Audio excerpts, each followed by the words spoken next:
Usually I have music in the background, but this is some. I'm on some disrespectful shit. This is some. I'm about to be on some disrespectful shit tonight. I'm gonna be on some real disrespectful shit tonight.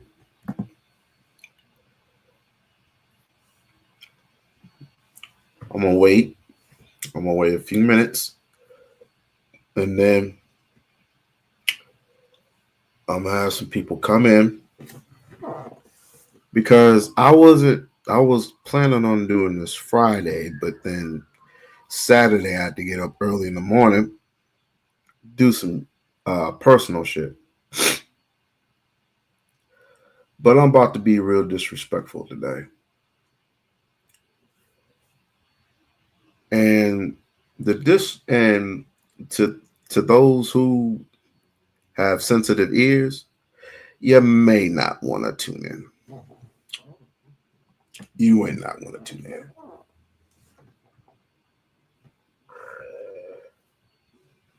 I'm gonna give it a little bit.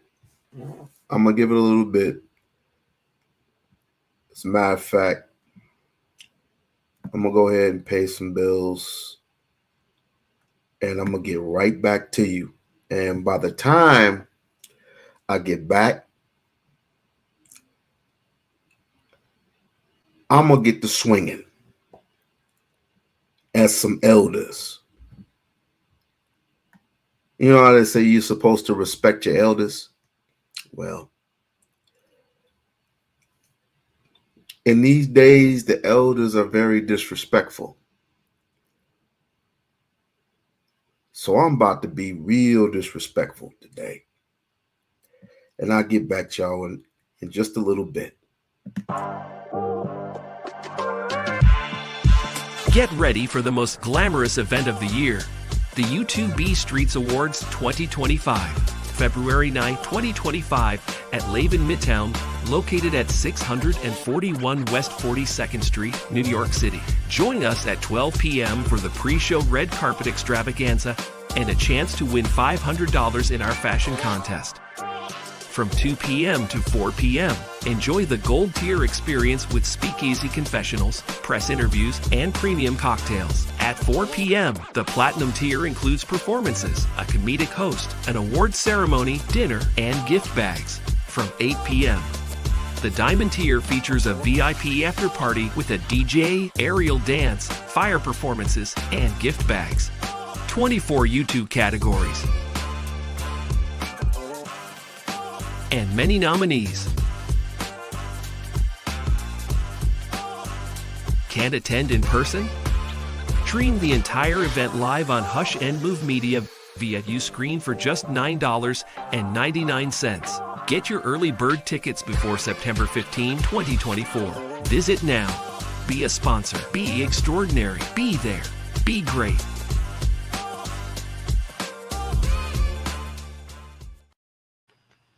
Okay.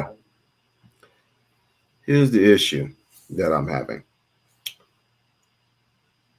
All these FBA negroes, rug rats, or whatever the fuck you ever want to call them, they are nothing to me but a fucking cult. Now, I would expect Charleston White to do some stupid shit, but this is going beyond an imaginary reach. You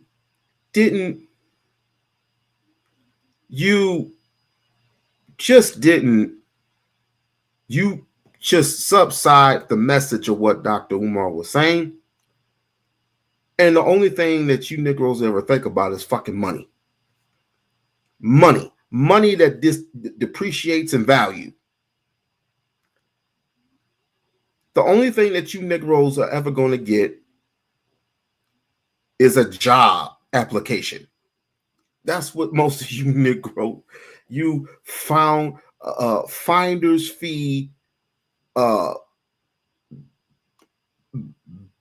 backslidden Negroes.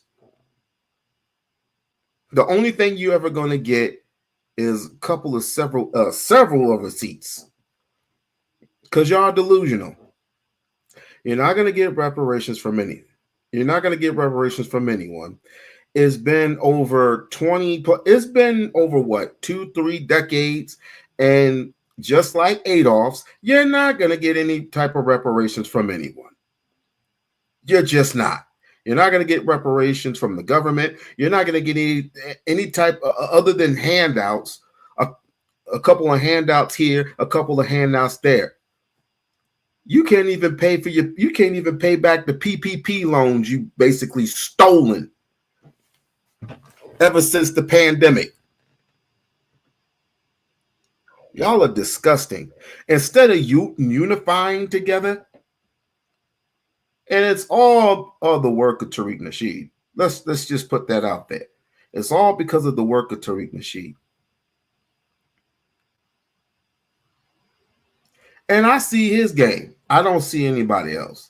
Anybody else that claim FBA, y'all a bunch of suckers, man. I know his game. Y'all's a bunch of trick bags. Tricking. He's a pimp. You a trick. That's all that is. I see why Brandon gets. I see why Brandon gets upset. Shout out to Brandon from Pan African Strikes Back. I see why he gets upset. Because y'all niggas don't want to work. Y'all niggas don't want to work or put in work. You're expecting the government to give you money for what exactly?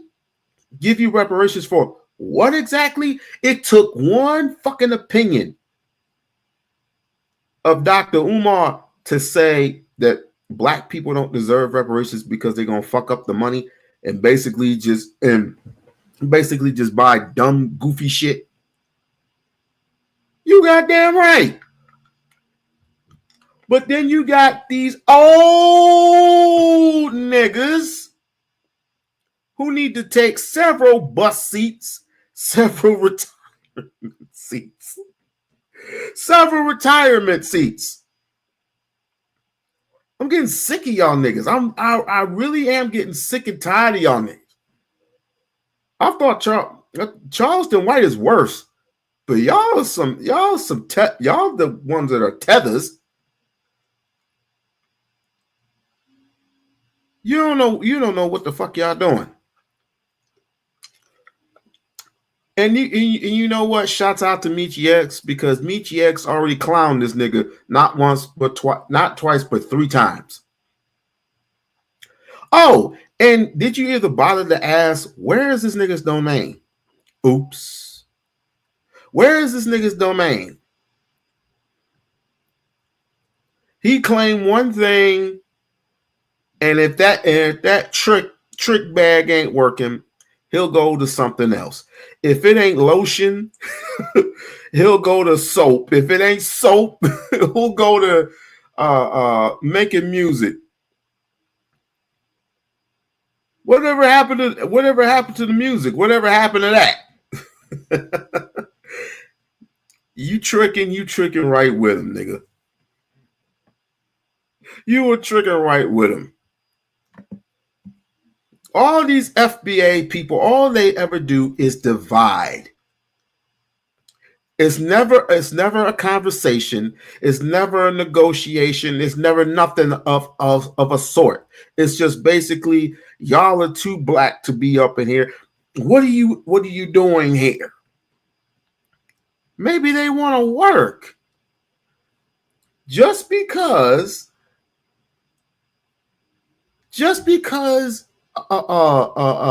African or a Ghanaian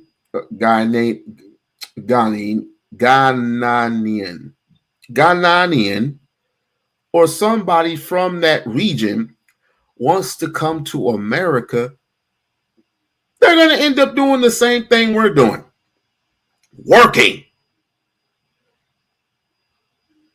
get green cards or whatever, however the fuck it works, and then all they're gonna do is work. The same thing with Haitians. You have problems with Haitian Americans. God damn, you have a problem with your own crew, and then you have a problem with Umar going to get his citizenship. Did you know he's been wanting to do that for a long time? But instead, it's like, why don't you stay over there? You aren't FBA to begin with. You Cuban. Just because he has Cuban in his family. Oh, I get it. Well, wait. It's crazy. It's fucking crazy. And then you send time after time after time again the same old wrinkly ass dudes and new dudes that come from, I don't know where these people came from, but they are Tariq Nasheed's nuts. The one time let me tell you something, nigga. None of you motherfuckers are ever gonna do shit. You're not gonna do shit. You ain't gonna bust shit. You ain't gonna take over shit, and you ain't gonna get shit. Stop it. Just stop it. You can't even mess with the Mexicans in LA. Them LA Mexicans will run your punk asses out of town. Just stop it.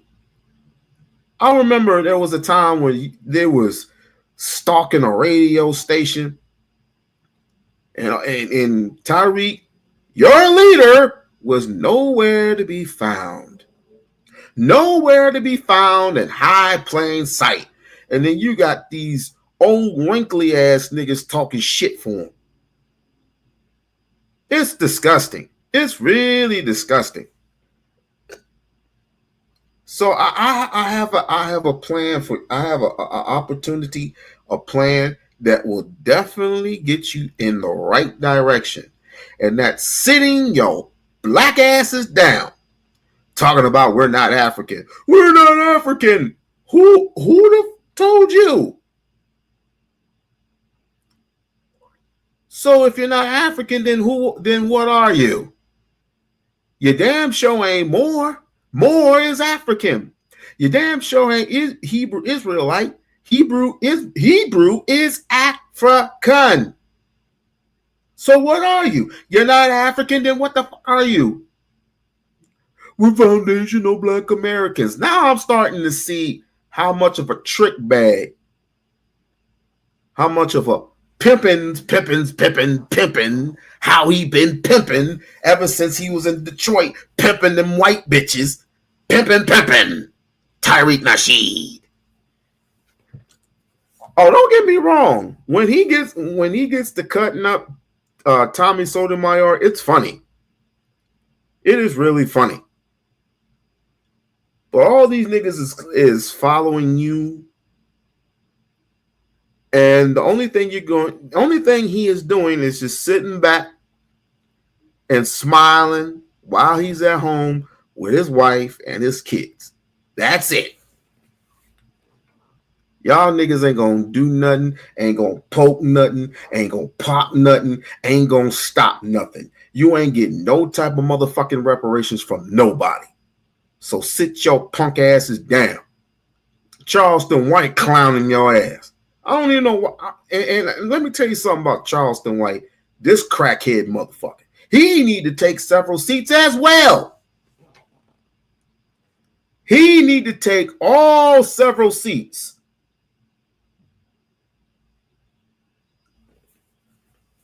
Punk ass motherfucker. Fuck that old crackhead ass nigga. I bet you if somebody punches him in the gut, he'll just fold like a little punk trick. How the fuck you gonna call some niggas out? I'm surprised he is not dead yet.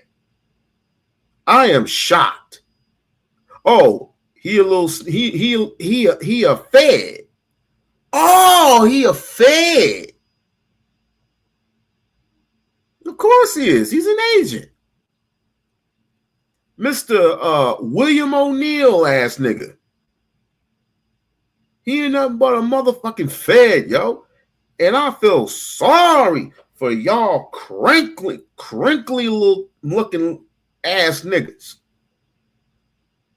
for even having any interest of listening to this sorry ass nigga coming after Tariq, coming after King Von, coming after all the rappers. All you're gonna do is call the police.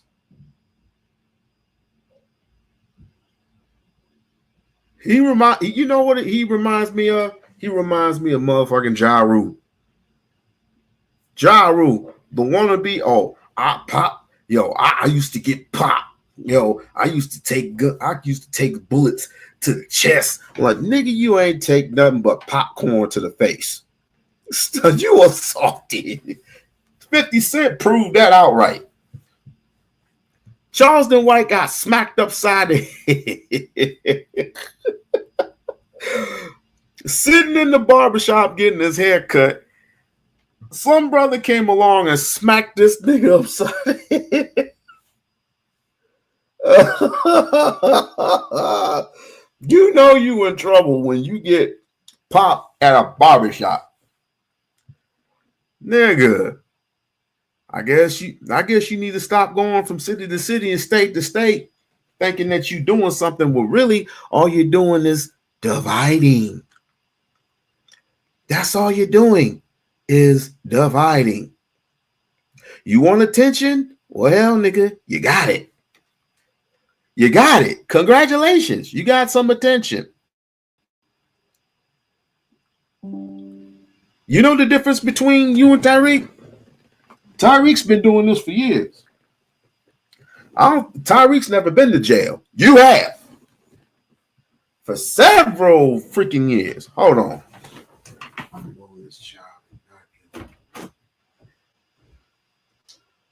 TT. Where's my charger?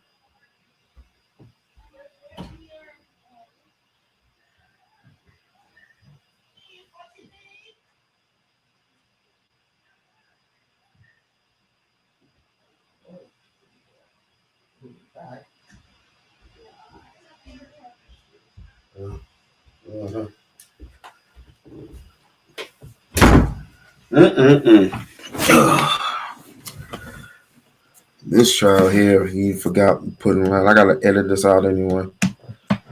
But like I said, the difference between Tyreek and crackhead ass Charleston White is motherfucking Tyreek has never been to jail. He has. That's why he's been doing community work. That's the only reason why. He's been out there talking with governors. That's because he was on probation. Jesus. That nigga was on probation. He was trying to get the favors from the feds. That's the reason why.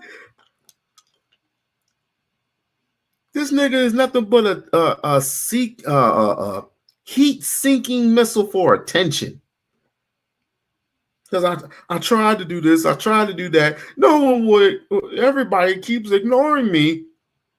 So I'm going to be what y'all want me to be.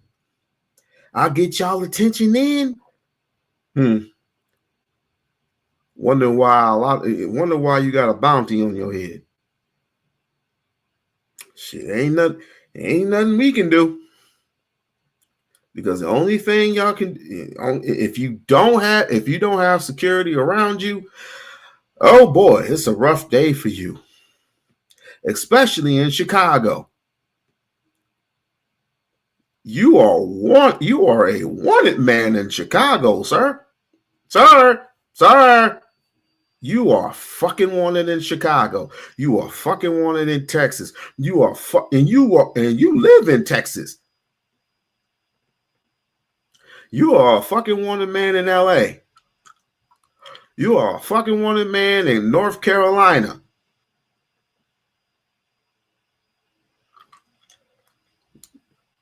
It's gonna come a time when that phone ain't gonna work. It's gonna come a time when you ain't gonna have that protection on you. You've been getting real lucky. And all this nigga does is just start shit. Thinking he on stage and when he's doing his little stand-up and starting shit with niggas. And you follow him? Umar says one thing that struck a nerve. Oh, and you act like you gonna get this shit. You act like you gonna get this paper. You act like you gonna get this check. You ain't getting shit.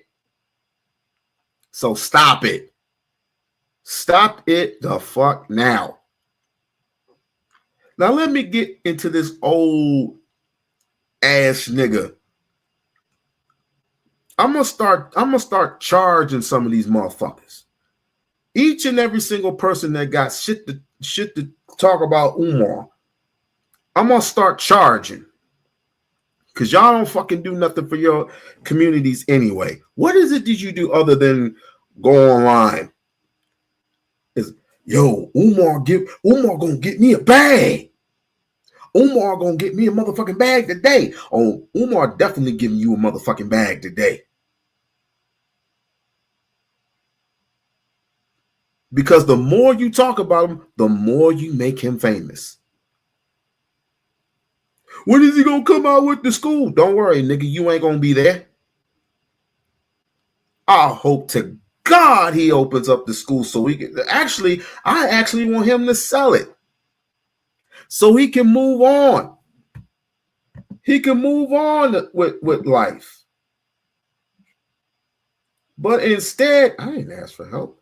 But instead, I mean, I'm not disappointed, but I am disappointed.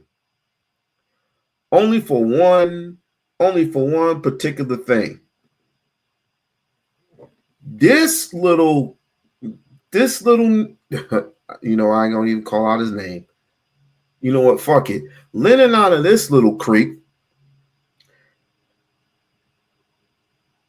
is so far Umar's ass is so ridiculous. And this is the reason why I say he should go ahead and sue. But then again, he's done all he could.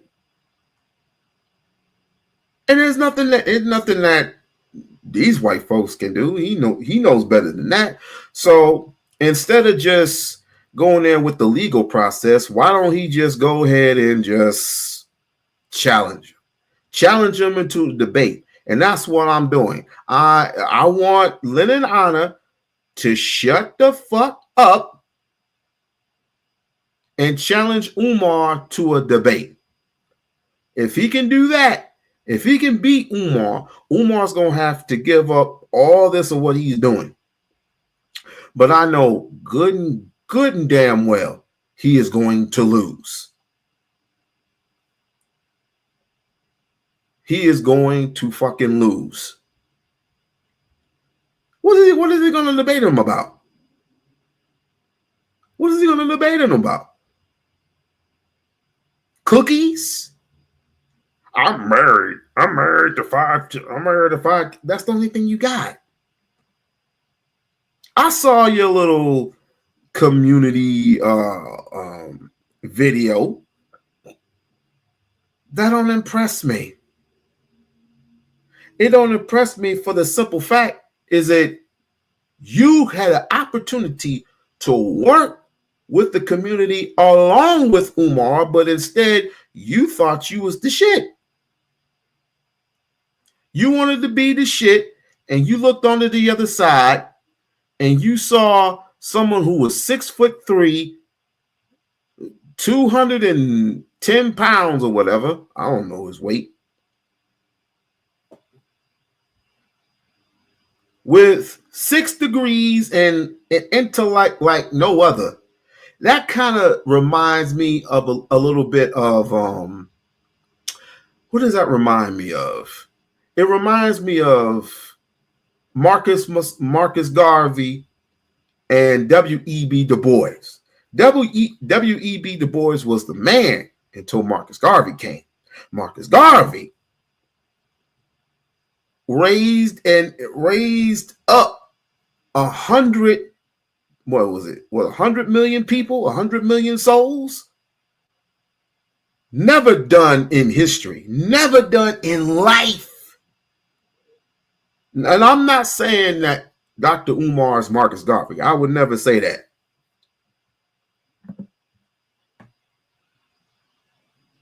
Who is Anton Daniels? Absolutely nobody. We closed that case. Anton Daniels is an absolute nobody. Stay in his lane, and he'll stay in his. I can't believe you brought up Anton Daniels. You are disqualified, sir. Oh shit. Hey Brownie. Hey Ryder. Look. Y'all FBA niggas make me sick. Now, let me get into the meat and potatoes of why I am doing this live. Unlike FBA, Umar Johnson respects his elders.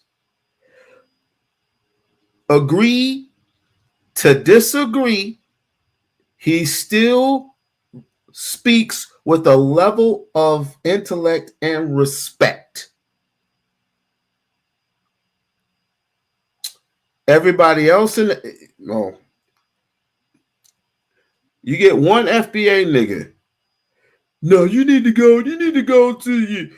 go back to Africa. You need to go back to Africa and work your problem with them. We don't want you anywhere near here. What do you own? What do your punk ass own? Not a motherfucking garbage dump with your fucking name on it. You don't own nothing. You don't own a gun club. You own one gun club. I'll take that back. You own one gun club. You got all these white folks out here owning a lot of shit. This is the one thing that I am sick and tired of. Everywhere I go in the city where I'm living in Las Vegas, Nevada, everywhere I go, that's all I see. I see whites, I see Mexicans, I see Hispanics, I see Indians, I see Arabs. I rarely see any of you. And you had years, decades to get your shit together. All of a sudden, Tyreek pimping, has been pimping since he's been pimping in Detroit with two white bitches on his arm, pimping.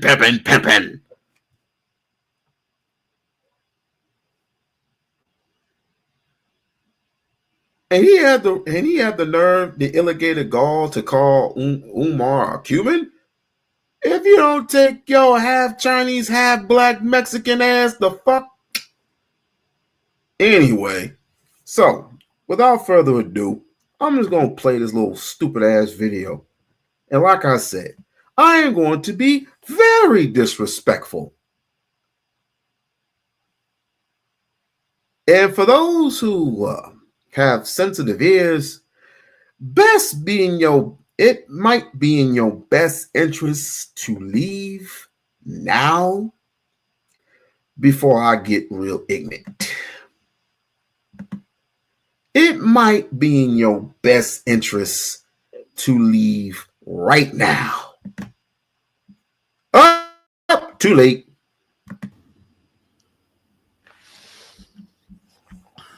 Because you ain't FBA.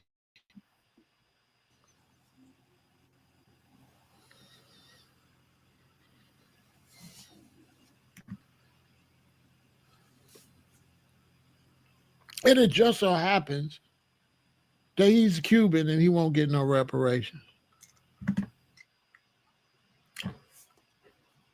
First of all, I want to give a disclaimer. All the elders out there who are Pan-African, who are Africans, period, from the diaspora, from Morocco, from all regions of Africa, from all the regions of the United States, and the regions of Canada, Brazil, South America, even black folk, even the Africans who live in Europe, China. I salute those who study Pan-Africans, who want to be African, who remain that way, and don't even develop or even have none of this toxicity in you, who try to separate blacks from other blacks. All because you get one or two ignorant ass niggas from Africa who come over here and thinking they're better than everybody else. You get the few, and I get it, but this is ridiculous. Let's continue. Old ass nigga.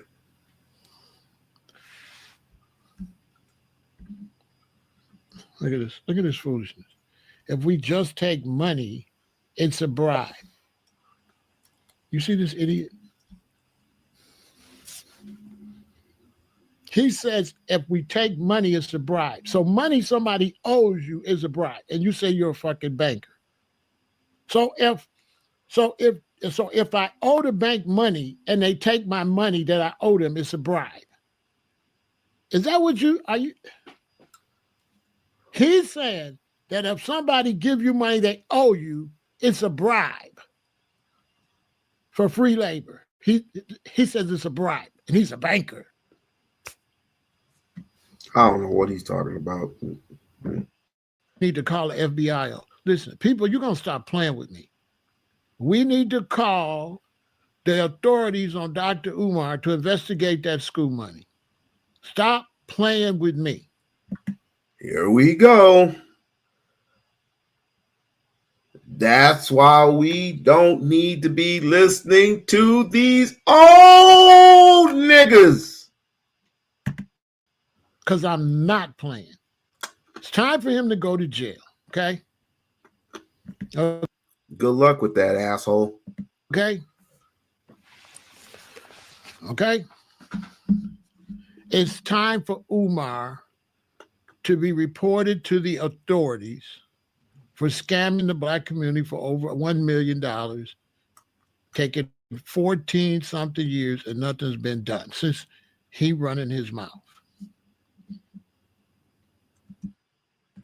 Nigga, you ain't doing shit.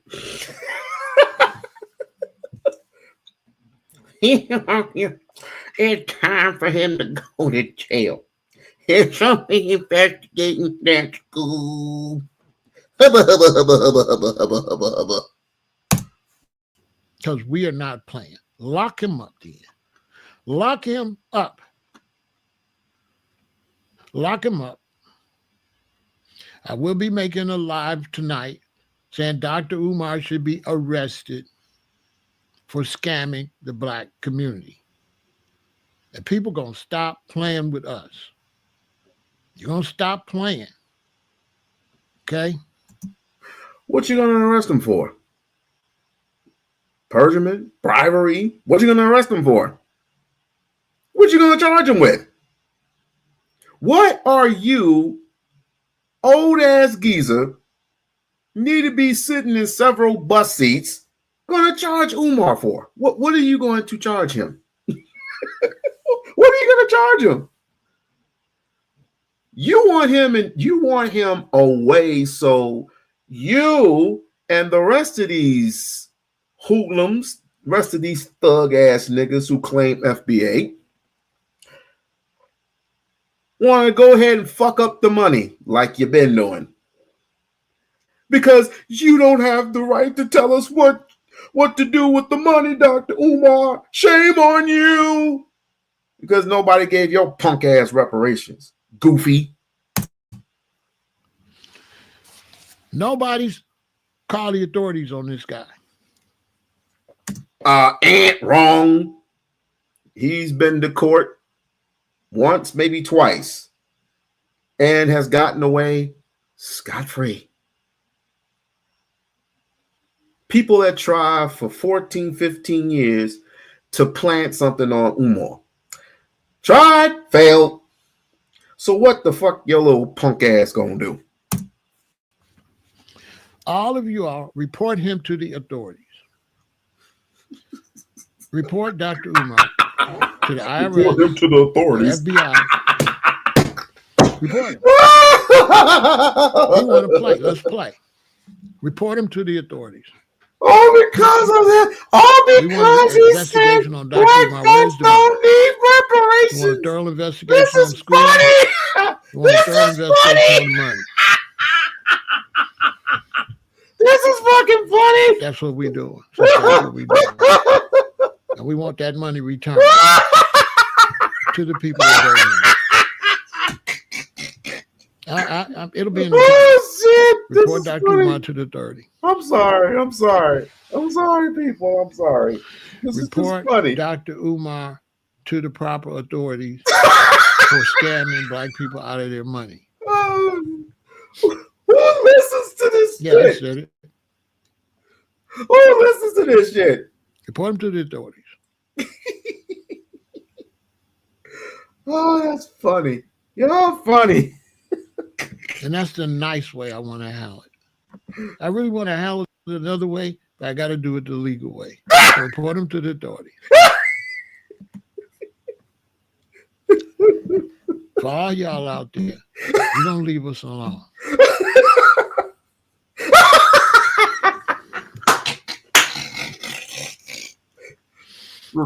All y'all report them to the authorities. I'll be talking about that tonight. I'll have the information on who to call to report them to the authorities. We want a thorough investigation on what he did with all the money. Wait. Damn. Wait. All because let me get to the other one. He's mad. He's butthurt. All because Umar said this. Let me pull up the video. All because he said this. Like, share, and subscribe.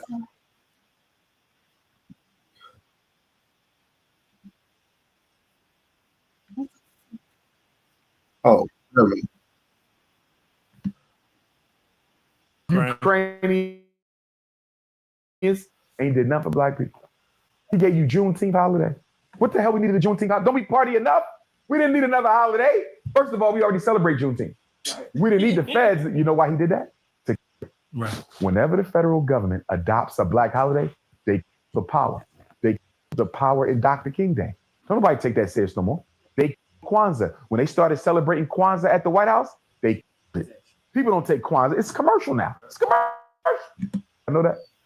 What do we have that if you're not black, you cannot do it or touch it or go inside of it? Think about that. Is there a place you can't enter unless you're black? Is there a holiday you can't celebrate unless you're black? Is there an article of clothing you can't wear unless you're black? Chinese got things. If you're not Chinese, you can't touch it. You can't hold it. You can't be a part of it. Jews got that. Latinos got that. We're the only people who have nothing sacred. Anybody can come and do anything black people do. Nothing sacred. That's our fault. We have multiculturalized ourselves out of respect. Let's see. I'm trying. So can you tell us your thoughts? Who gave me sparkling water? Yeah, is it sparkling? Oh man, oh man, that's a white man's creation. So when it comes to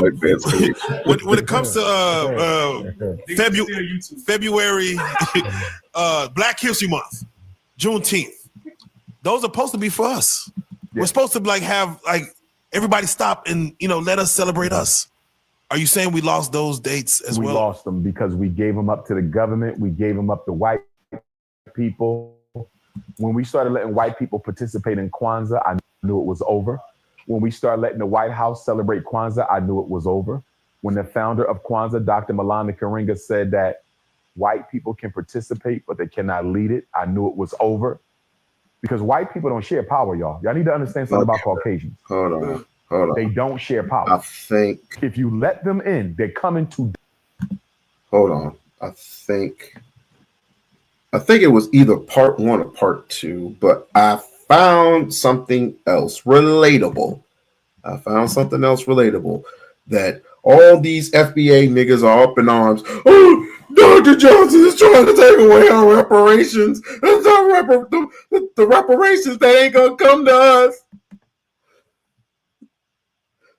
Fuck Dr. Umar.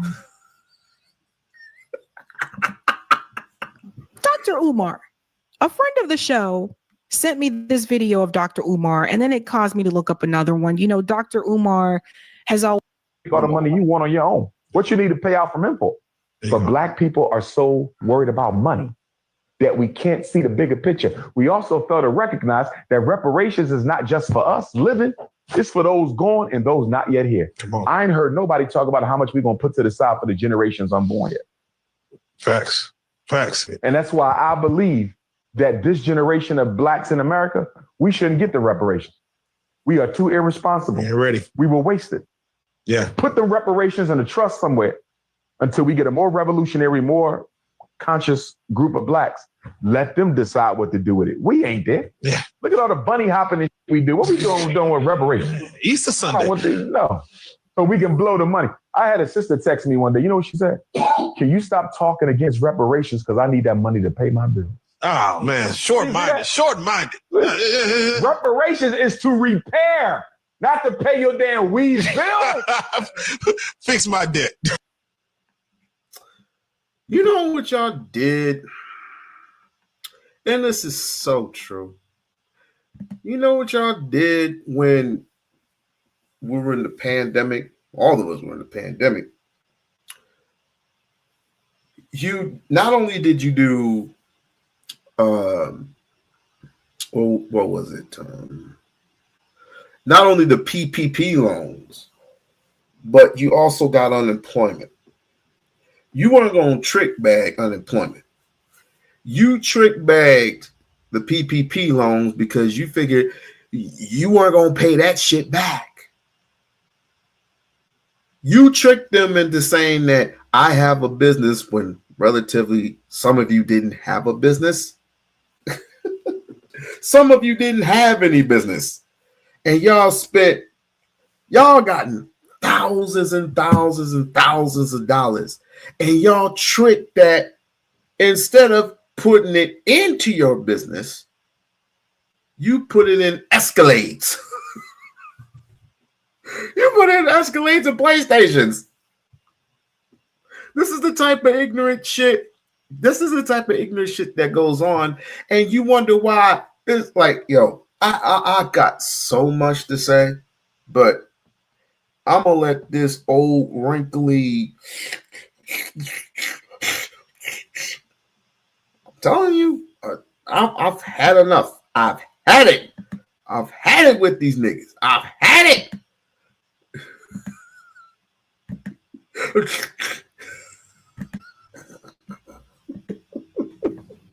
FBA niggas. Wait a second. I have a question. FBA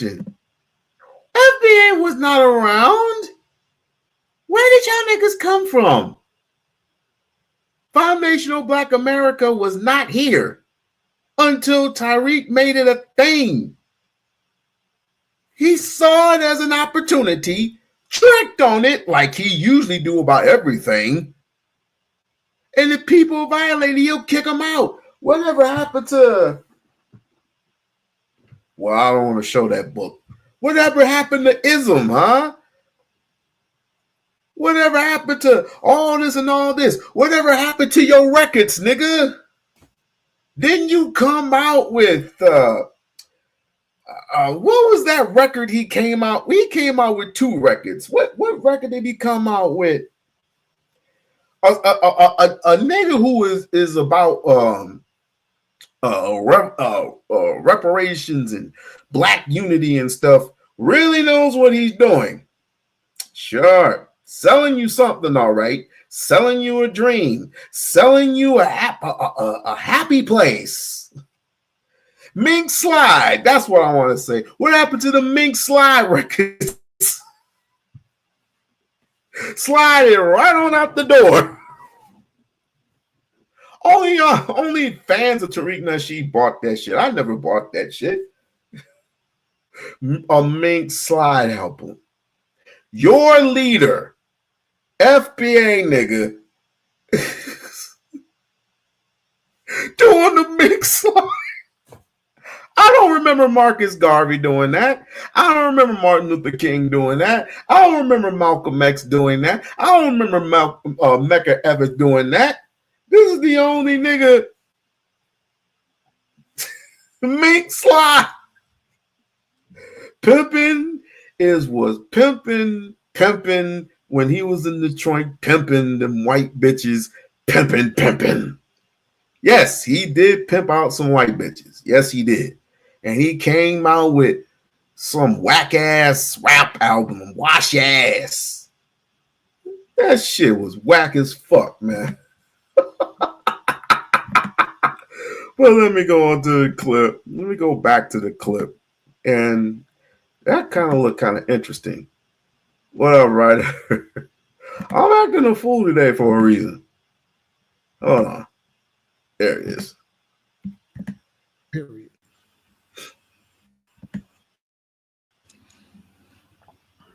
Since he's worried about money.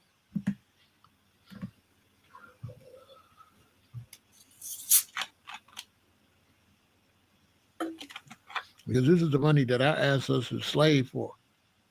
And whatever we do with it is our business. It ain't none of his goddamn business. Okay? Whatever He looked like he needed a dependable diaper.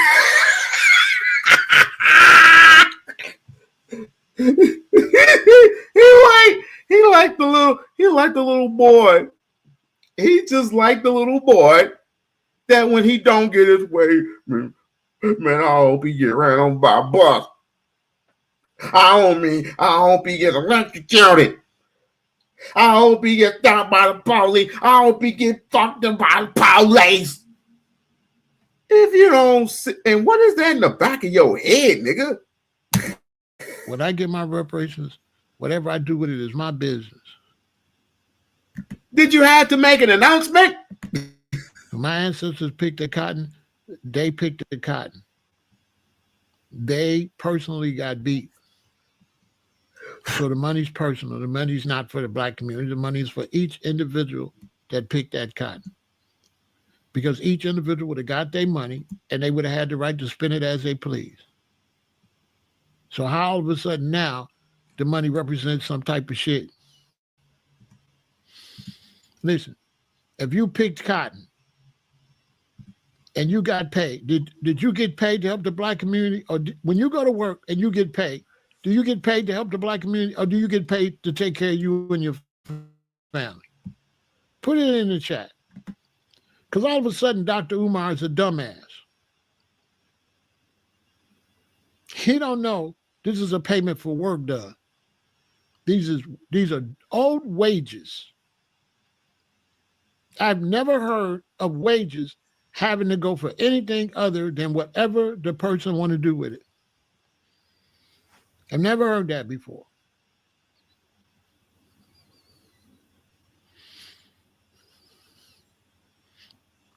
I never heard, if you walked up to me and said, when I get the reparations, I got to do this and that, don't you know that'll be a serious problem?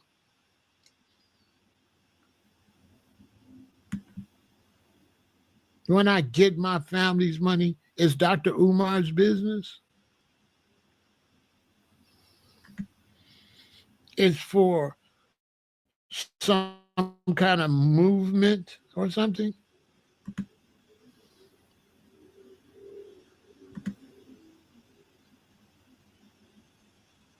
Where people playing with words.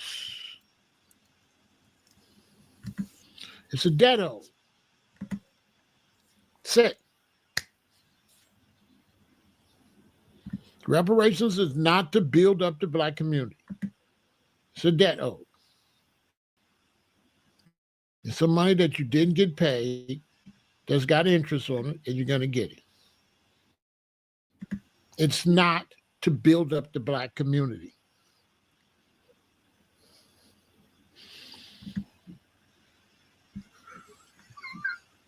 Where'd they get that from?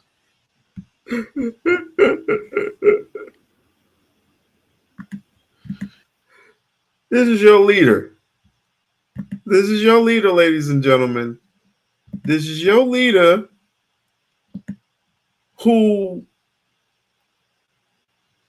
spent a whole year making an album together, and talking about different. He talks about different shades of different things, but the one thing he loves to do is gaslight. He gaslights about a lot of shit. And I want to give a shout out. Like I said, I want to give a shout out to Brandon, bro. I didn't understand it then. I understand it now. Brandon, you were right. You were right. Tyreek ain't nothing but a trick. Because he's got these people believing in something that ain't there and ain't gonna be there. You're not gonna get reparations, my nig. Yes, most of us deserve that stuff due to our ancestry. But because people don't realize the seriousness, the condition that we are in, we're just going to end up in the same or worse position that we are in right now due to the fact that you hardhead motherfuckers all just want to spend money on dumb shit. It's not working. It is not working. Some of you want to build, there are those who want to build a business. Cool. There are those who want to build infrastructure. Cool. But I bet you on everything I love, there's going to be the majority of Negroes, if they somehow squeeze reparation in the form of cash payments. And even then, you're going to, well, I don't really give a damn about the United States. They're going to flood they're going to bankrupt the United States. Fuck them. But they ain't going to give it to you. The only way they're going to give it to you is in blood. That's all. That's originally how they're going to give it to you is in blood. And most of you ain't going to make the fucking sacrifice because all you do is murk each other. That's all you do. Murk each other, talk shit to one another. That's all the fuck you do. It's to repair.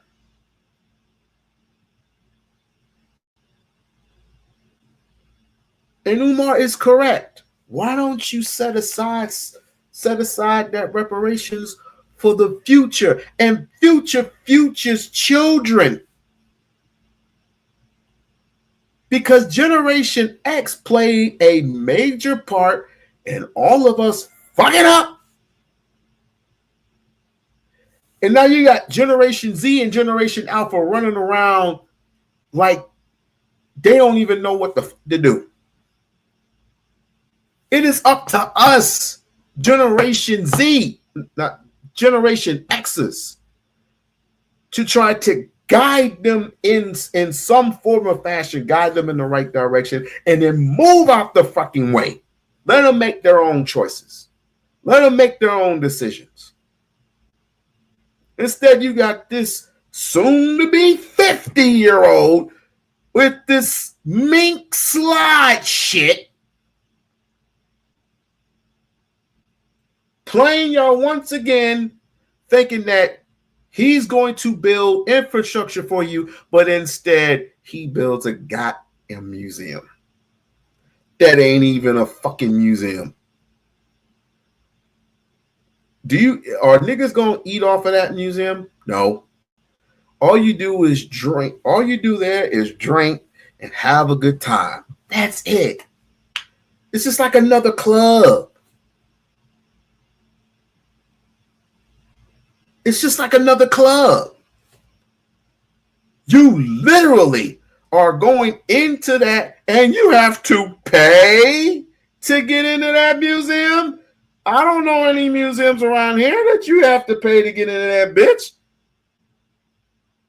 But either way, let's continue. Oh, I'm reporting this motherfucking ass. He need to stay out of our goddamn business. And you content creators that keep interviewing him and they asking the tough questions about the money. Y'all betraying the community. How are you a content creator? Nigga, I know you ain't fucking talking to me. I know you ain't motherfucking talking to me, you old ass bastard. I know you ain't talking to me. Your own people because I interviewed Umar. You punk ass, you gay ass son of a bitch. Are coons and sellouts. They're putting people like Charleston White and people like on there to troll their own black people so they all can get paid. So you'll see Charleston White criticize rappers, and the first time he gets some money, he's dressed like a rapper. He's doing everything the rappers do. The chains like the rappers, the clothes like the rappers. But he bashed the rappers to look like the rappers.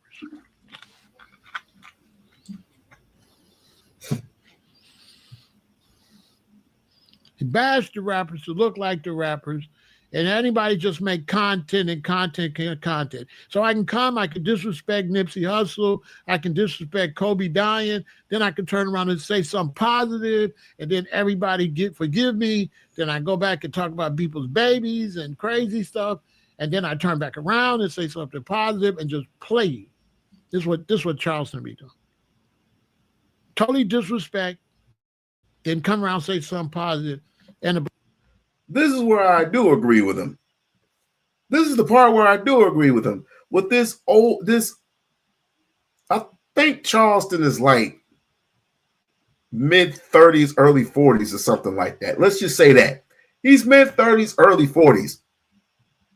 And all he do is talk shit talk shit about Nipsey Hussle and King Von. Is like, King Von. I don't know who King Von is.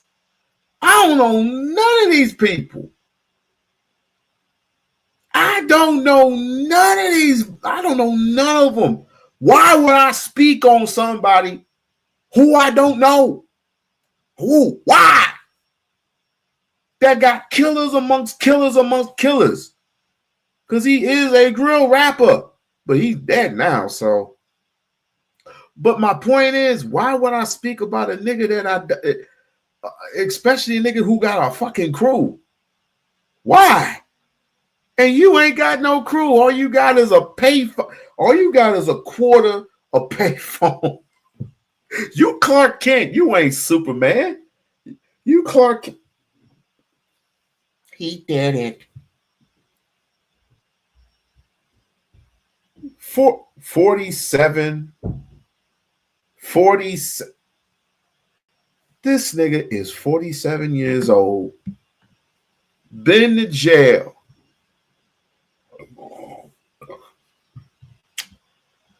I gotta put him on the Summer Jam screen. I gotta put Charleston White on the Summer Jam screen because I'm getting sick and tired of his punk ass too. That nigga need to take several drunken seats. He's a pussy. He's such a pussy. He's such a pussy. He starts shit with niggas. I mean, it's so okay. Give me a minute, bear. Give me a minute, dear. He is such. I have never seen such a pussy in my life. But it's amazing, right? It is totally amazing. It is totally amazing how this Negro is not dead yet. It is amazing. Because people don't realize let's just say, for example, you go to LA, right? in parts of LA that you ain't never been, don't know the region of LA, don't know don't know nobody. You coming there with all red on, or either even a little red will get alert people's attention, and that's your ass. They're going to hound you. Straight up, they are going to hound your punk ass. If you come in there with all that, what they call dead on, I think, let me see. I still got to put Charleston White on the Charles Summer Jam screen.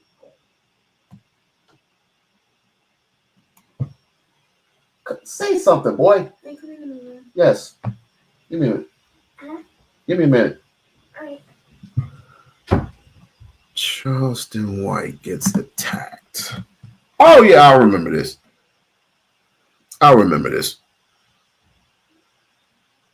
Look at this. I gotta put him on the Summer Jam screen real quick. I gotta put this nigga on the Summer Jam screen. I gotta put this nigga on the motherfucking Summer Jam screen. This nigga. And this nigga, he keep the bouncing around. I have never seen this. This is why he a fucking crackhead. He can't even seem to stay still. Stay your ass still, nigga.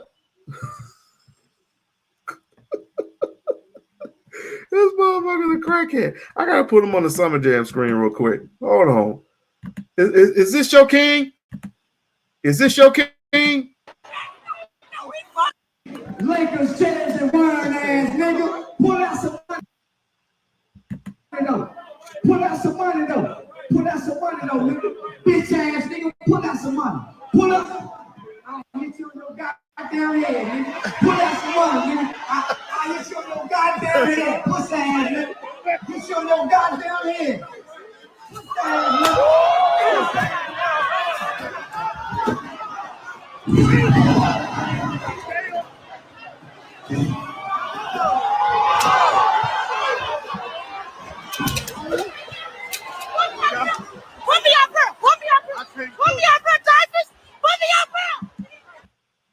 That's your king? That's your king? That's your king. The one that you follow. That's your king. Don't come up in my live talking shit. That's your king. I don't remember Umar acting like that. That's your king? What he did to Sarah Seti with the feds. Sarah Seti with the feds. Ass nigga. I don't remember him doing that. But for real, that's your king? Oh, we have fallen far from the tree of this. We have fallen from the tree of expectations, and we have fallen from grace. We have fallen from fucking grace. I don't even know why this is up there.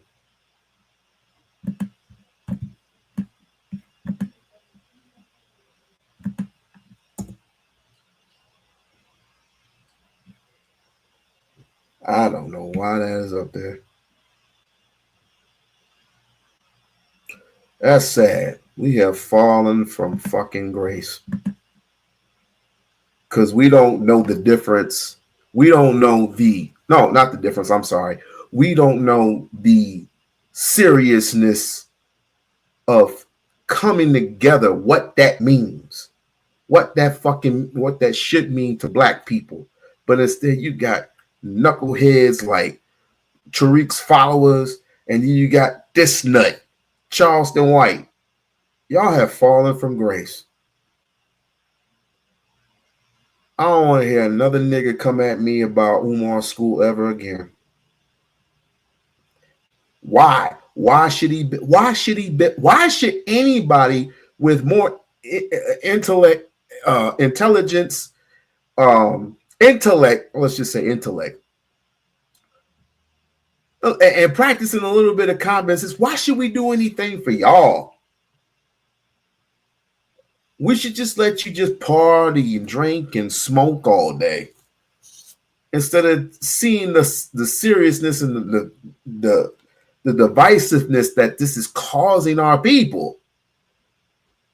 And it's probably one of the reasons why he went to Ghana in the first place, not just to get his dual citizenship. Anybody could get a dual citizenship. Anybody can get a citizenship within a year.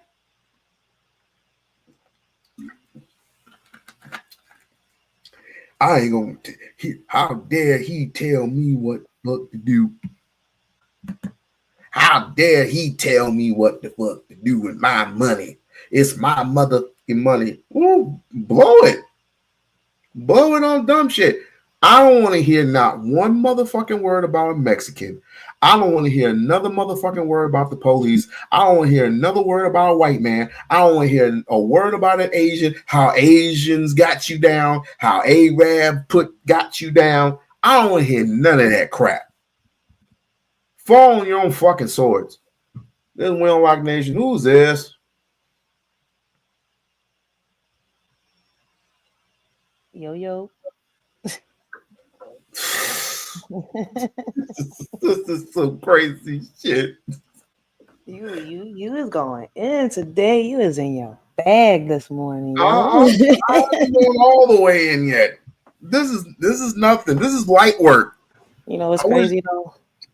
You've been spitting some gems today though, because lately I've been speaking. I've been bringing up the topics of our roots and stuff like that because of the stuff that's being said. I feel as though there's a lot of misinformation out there, right, with a lot of people, right, and people just go with what they're being told instead of doing their own research, right? Like for example, I'm a Puerto Rican. I was born in the islands in the Caribbean, right? And for a while I've been trying to look deep into my roots to see who I am and where I come from, right? I know a little bit about my ancestors, right? I come from the Arawak tribe, that ended up being the Tainos and stuff like that. And recently, like last weekend, we went deep into a shorty's roots, right? And we learned a lot about the Arawaks, the Tainos, how they ended up surviving, boom, how us, the descendants, are here. And we also learned that not a lot of Puerto Ricans, carry the gene of the Taino blood in them. You see where I'm coming from? So, my whole point is that regardless, right, whether you're Puerto Rican or not, and whether you have the Taino blood in you or not, right, I've also learned that the Amazonian DNA runs through Puerto Rican. So whether, people like it or not, like our ancestors are all African. And I feel as though, I'm learning more and more. I learned about how, it was all Africans at one point. It got divided.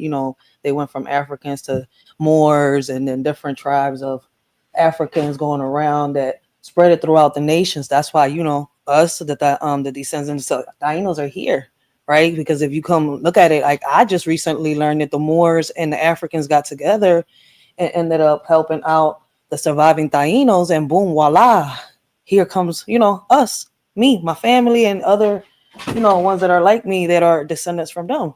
So, we can't sit here and say they're extinct. We can't sit here and say, our DNA is not black. African. At the end of the day, even Jamaicans carry African DNA. And that's what I'm saying. We're just so misinformed. No niggas. No, but I get where you're coming from. But like people want to say and learn so much. Like let's speak with the truth and the reality. Like I was confused for a while. You see where I'm coming from, and it's because of the misinformation that's out there. No. Here's the thing that's pissing me off. The one thing, well, it's not. It didn't piss me off until I heard this old ass country nigga this morning. Mm-hmm. Two things. If you really want something that bad, you would shed blood for it, would you not? Facts. These niggas ain't got the balls that the Egyptians did back. I think it was almost a decade ago when they took their homeland back. These niggas ain't got shit. These niggas ain't got the balls. Instead of pointing your gun at me, you should be pointing the gun at the people who've been oppressing you for so long. Facts. Because this is crazy. But guess what? Guess what? Y'all are so separated and so selfish, so self-inflicted, so self-minded that the only thing that these niggas, and I ran into some of these niggas before, especially on Independence Day.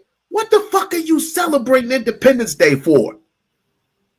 I'm an American. I'm glad to be here. Oh, you wearing that white, and you wearing the white, red, and blue. That irked my nerves. I really wanted, and she was a fine ass woman too. I really wanted to fuck her stuff. But anyway, the only sad part is she was wearing the red, white, and blue all over. I'm like, God dang, you've been had. You have been took. It's like white people. This is the white man system. What are we gonna do? Fight? I don't know. Fight. Fight. And when you get tired, fight some more. That is some truth, though. Saying it's just that people are so ignorant. They go by whatever is just being told. Like, yeah, by a pimp. He said by a pimp. Dude. It is amazing. It is amazing how one man who has basically pimped the whole entire community has got these niggas jumping. It is amazing. It's like I can't get it on my own, but Umar whooping us too bad. Umar is basically pulling our pants down, whooping us, giving us 1,000 lashings. And we got the look. We got that ugly. You know how when you whoop your kids, they got that ugly ass look on their face. Yeah, it's the same thing with these. Africa. People need to wake up because listen, like Africa, Jamaica, and a lot of places. Listen, even Puerto Ricans, right? Even though we fall under the Spanish umbrella, yeah, because you know what happened with the Spanish voyage, Christopher Columbus, Ponce de Leon. You see where I'm coming from? At the end of the day, a lot of Puerto Ricans are still looking for preparation too. They're like, for what? Do y'all know that they cannot claim to be indigenous? They cannot claim their African side or their native side, their indigenous side at all. That's why I'm like, there's a history to everything. Y'all need to wake up. You know who everybody. Like, you know what? You know, Rachel. Everybody's claiming reparations. Everybody. Yeah, that's what I'm saying. Like the gays are claiming reparations. The Asians are claiming reparations. It actually gets me. But look, listen, like Umar says though, like he has a point. And it's like I said it the last time, somebody got mad at me for saying, listen, why are we I said this. I said, why are we, claiming reparations, right? When it happened to our ancestors, they're not here. I said, what are we going to do with this money? Is we going to invest it? Is we going to put it into something for our kids? Is we going to teach them? Are we going to get together and probably, start our own community and, re-educate our kids? Are we going to do something with it? That's why I said, these are hood conversations we be having out here, believe it or not.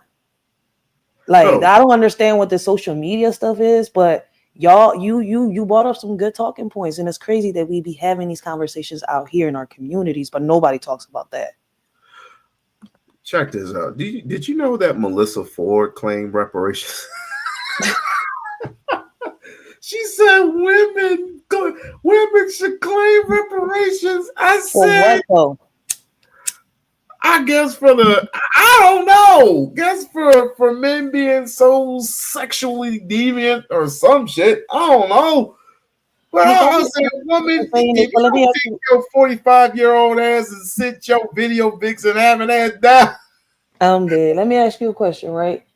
Like, I understand what happened to our ancestors, right? And I mean, a lot of people don't get, what they did, like their sacrifices and stuff like that, right? Even with the Malcolm X, Martin Luther King, Rosa Parks, and all that stuff, right? A lot of people scream all those names, And I tell them a lot of times, I'll be like, listen, our ancestors and the people that, you know, sacrificed themselves for us to, you know, understand, because the message is there. It's in our faces, but I don't know what's up with people. Like, they sacrifice themselves. They got to be rolling around in circles in the grave, because look at what we're doing. I don't know what they took out or what the, you know, what they did. But for me, I feel as though we're going about it the wrong way. You see where I'm coming from? Like, and I feel as though it's because we're divided. People blame it on the waves from the smart devices. We are divided. We are super divided. And the only thing that can bring us back is Pan-African. Here's why.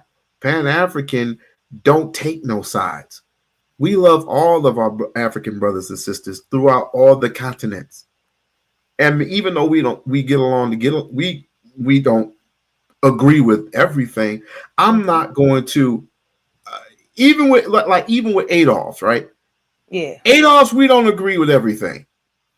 But I'm not going to shuck and jive you. I'm not going to talk shit about you. I'm not.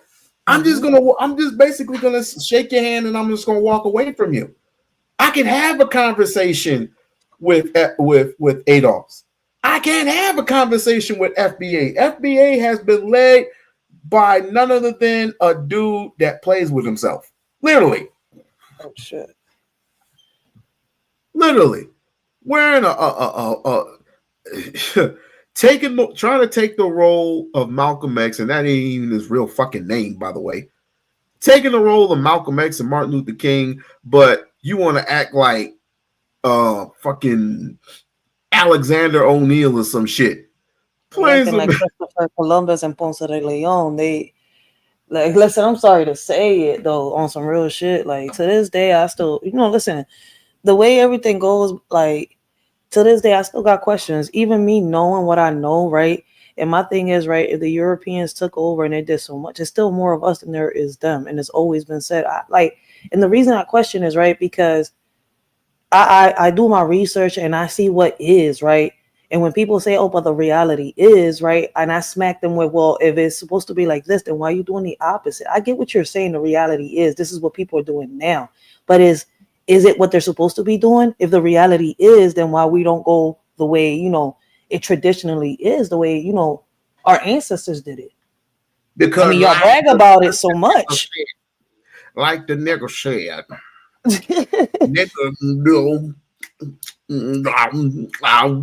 And you know, I just learned about Umar within the last couple of years. Niggas gonna do what they gonna do with their money. And I asked you, I was like, listen, like I don't have nothing against Umar, right? But I did ask you, I was like, yo, you know more about Umar, right? But I hear so many people be so negative about him. Like, I had to ask, because I'm like, he be making so many great talking points, but people be dragging him so much. So I had to find out, like, what's the like, what was going on? Like, because I agree. Because he's with a woman. Because I agree with a lot of the stuff that he's saying, but people always like, oh, but he wouldn't take you in. I'm like, I'm not looking to be taken in or to be validated. But what he is saying is the same thing I am saying. And it's crazy. Rachel, if he took a picture with you, people will be clowning y'all for days. All because he took a picture with you.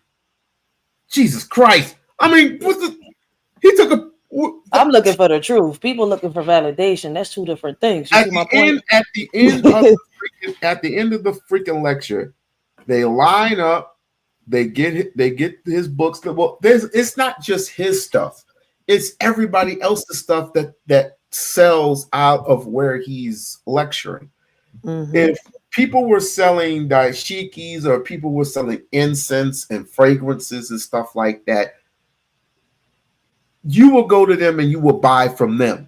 The point of it is to buy from you, us, we. Facts. And stop buying from other motherfuckers who don't look like you. That's the point. But we literally, I'm gonna do whatever I want to do with the money. This is what they're getting mad at. This is what they're mad at. Reparations list should put you in a position to make all the money you want on your own. What you need to pay out from him for? But black people are so worried about money that we can't see the bigger picture. We also fail to recognize that reparations is not just for us living, it's for those gone and those not yet here. Come on. I ain't heard nobody talk about how much we're going to put to the side for the generations unborn yet. Facts. And that's why I believe that this generation of blacks in America, we shouldn't get the reparations. We are too irresponsible. You're ready. We will waste it. Yeah. Put the reparations in a trust somewhere until we get a more revolutionary, more conscious group of blacks. Let them decide what to do with it. We ain't there. Yeah. Look at all the bunny hopping we do. What we doing with reparations? Easter Sunday. No. So we can blow the money. I had a sister text me one day. You know what she said? Can you stop talking against reparations? Because I need that money to pay my bills. Oh, man. Short-minded. Reparations is to repair, not to pay your damn weeds bill. Fix my debt. Oh, man. That was the entire point. He has said this in more than one occasion, but I guess people are going to be people, and the ones who actually get it go, well, let's see if we can put 2 and 2 together, put 1 and 1 together, put 2 and 2 together, put 3 and 3 together, put 4 and 4 together. But these old niggas, old niggas, I'm dead. I tell you, these Negroes need to just go ahead and retire. This nigga need to just drive the bus. Talking about he's gonna get the FBI on Dr. Johnson. I'm like, for what? For fucking what? He making it seem like Umar Johnson is doing the same thing that the brick lady did. I don't know if you heard about the brick lady, how she was scamming money and stuff like that. She was on Anton's show getting clowned like a muff. Yeah, so that's how he's making it seem. But see, I don't know Dr. Umar Johnson. Like, I do hear a lot of people talk about that, but when I started I did one reaction video to Dr. Umar Johnson, and I'm telling you that I've got so much lashback on that video. It's uploaded. I had to delete so many comments off that video because it was inappropriate. Like on some real shit. Like, I don't understand this shit. Like, but I was because I agree with what he was saying, but it gets you like, people be like, oh, you know, with you doing what you doing, you wouldn't want to associate. I'm like, wait a minute. What does my community center got to do with Dr. Umar? Like, you know, I've gotten lashback for this shit. I'm like, but I agree with a lot of the shit that he says. It's crazy as hell. That's the thing about being a revolutionary. That's the thing. You're going to get more hate than you are going to get people who want to be involved in your shit, because this is a shit generation. A full-blown shit generation. People who just want shit done for them. A handout. But when shit happens to them, then they want to get in the uproar. Then they want to get loud. Then they want to start marching. Then they want to do this. Then they want to do that. Sandra Bland, you know, all the women came, or not all the women, the men and the women came out and was like, oh, these people need to go to jail. Michael Brown got gunned down. Ahmaud Arbery got gunned down, which that was sad, by the way. Aubrey Taylor got gunned down when she was butt naked at her boyfriend's house. I'm learning about all this stuff. Like, I got curious because I was tired of people just telling me this. I was like, you know what? I'm gonna start researching for myself because I'm tired of people telling me this, telling me that. And it turns out that, you know, my gut feeling wasn't wrong the whole time. Like, we was all Africans at one point. Like, don't tell me because I'm Puerto Rican, I can't claim, you know, what's running through my veins right now. If I don't want to claim the European side or the Spaniard side in me, I don't have to. But I sure as hell got the DNA running through my fucking veins, and you can't take that shit from me. Well, if you are claiming your African side, I'm claiming all my sides, my native side, my African side. I claim it. I don't deny that shit. My ancestors didn't, so why should I? You see where I'm coming from? That's cool. That's cool. Well, I ain't gonna get into all that, but I'm gonna say it like this: If you feel comfortable in your own skin, Yeah, do you? I do. Do Exactly. you? Like I tell people, I don't see color, and especially like I listen.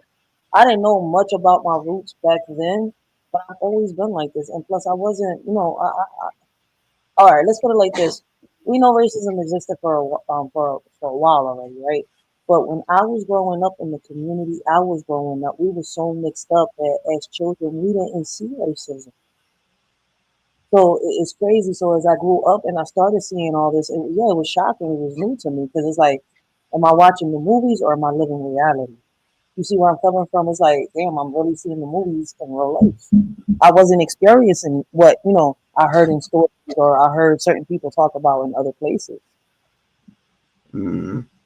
So it's weird and crazy. Like how can you say that? Because we are a mixed community. Amongst us, we there's a bunch of blacks, Puerto Ricans, Mexicans, whites, Asians, Koreans, all that. We're mixed up. That's what North Philly, the HP section is of. I mean, the majority are Latinos, right? In certain areas, but we are a community where I'm at mixed of just different ethnicities. You know where the real quick? Do you know where the Rainbow Coalition originated from? They say I was doing a little bit research. They told me to go all the way up to RuPaul. I know it goes a little further than RuPaul, so I'm still going in. I got as far as RuPaul, and I know that he was one of the reasons why the safe space was created and stuff like that. Well, I hate to burst your bubble, but no, it didn't come from RuPaul. I knew that much. I know it's deeper. So I mean, I'm listening. Tell me. It has nothing to do with RuPaul, but I'll show you. Meanwhile, like, share, subscribe to the channel. Like, share, and subscribe to the channel. Original. Rainbow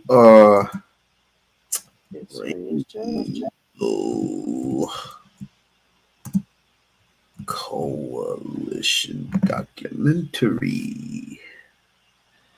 Welcome to the We-On-Loc Nation community, baby, where We-On-Loc Nation talks about Dr. Umar, and he might hit a couple nerves, and you might catch amnesia, baby.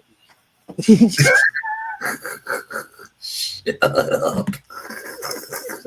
She said it might catch amnesia. Hold on. Here we go.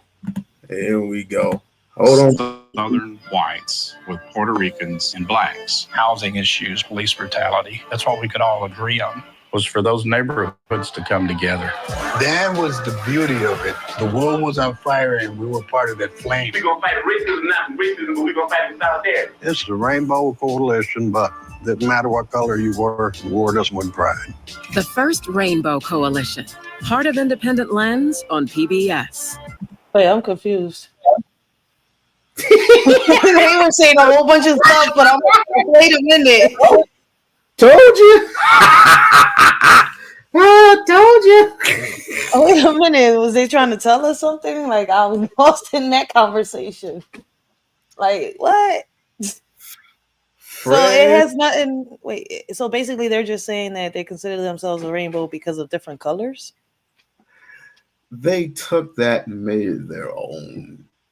The gays did. They take everything and they make it colorful. It's funny how they turned the word gay into, that. Because when I was younger, gay is not even gay, but they told. Listen, I think on even in the song The Flintstones, they have that little part. Let's have a gay old time. And I was like, throughout time, I used to always wonder why that word wasn't certain, and if it was a bad word. And then I had to do my own research. I was told that it was happy. So it's kind of like, it's so much to this. We changed our own words. The dictionary is not real. It's something made by man. And as time, passes, it changes to like the same way they did with our ancestors. They're trying to erase history. You see where I'm coming from? From the African history all the way down to each and every one of our, how can I say, ancestors' history, right? I don't know from where y'all, where y'all watching from, who y'all ancestors are. I know who mine is, right? I know We-On-Loc Nation know who his is, right? So at the end of the day, it's like, we need to get our shit together. Fred Hampton. Fred Hampton. I have a and video on him they sent me. I got to review. some of the Black Panthers. Good night. No. Yes, I do. Look, look. Goodbye. Come on, I need my computer charged for tomorrow. I will charge it for you. Good night. Oh, I sure you will. I will. Fred Hampton's crazy. Good night, It's little Fred girl. Hampton. Not Hampton. 5, 4, 3, Umar. 2.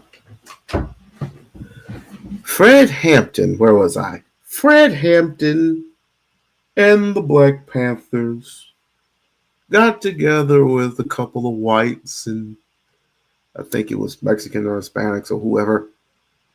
And they decided to try and, let's just call it for what it is, try to overthrow the government by having their own coalition together.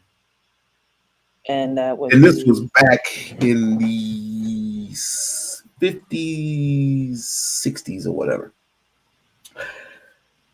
And then a man named J. Edgar Hoover said, F you, we are not going to allow this to even emerge, and basically killed the 21-year-old while he was in his bed sleep.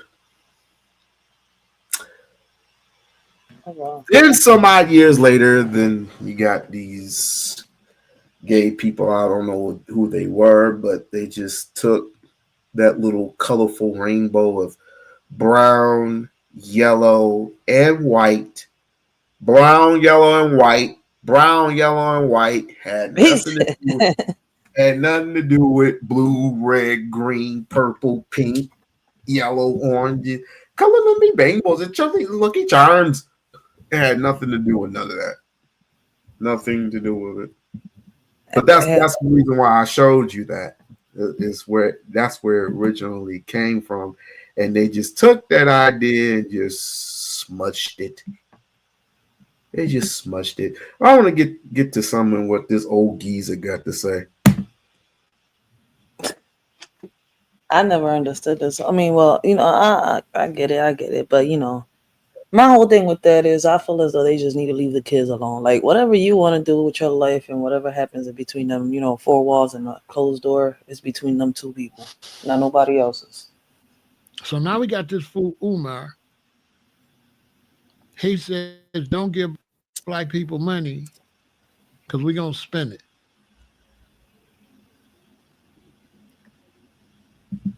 Because we're going to spend it with white America.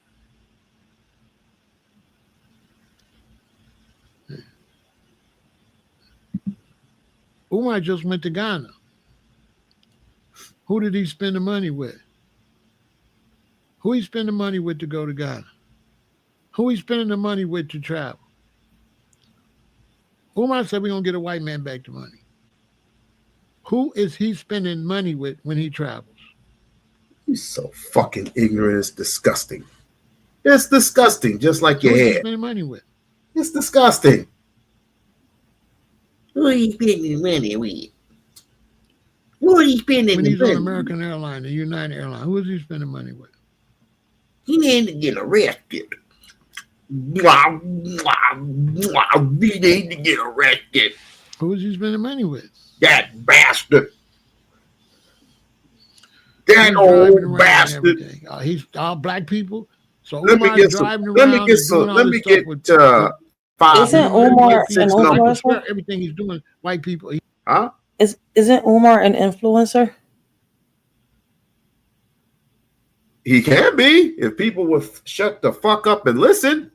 Okay, well, I know that. I mean, I don't know if he is an influencer, but I mean, he's asking a question, right? So it's kind of like if he is an influencer, I do know that a lot of people pay to get influencers on their podcasts. They don't always come out of pocket. So, and then he does have his own podcast, makes, cash apps, I guess, and stuff like that. So I've seen him in interviews. Huh? You don't even have a YouTube channel. No, I wasn't talking about YouTube. I could have sworn he had his own podcast, or he just be on different podcasts because I've seen different interviews. Who? Umar? Yeah, Umar. I've seen they invite him. No, They I so mean that's what I'm saying. So he does get invited. He did share a podcast with at the time Roland Martin, but that fell out. But So he don't even got that. But see, my whole point is though, like people worrying about his pockets. That shouldn't be our business. Like I kind of understand the little, school thing, but then I don't at the same time. So at the end of the day, I don't even get into that.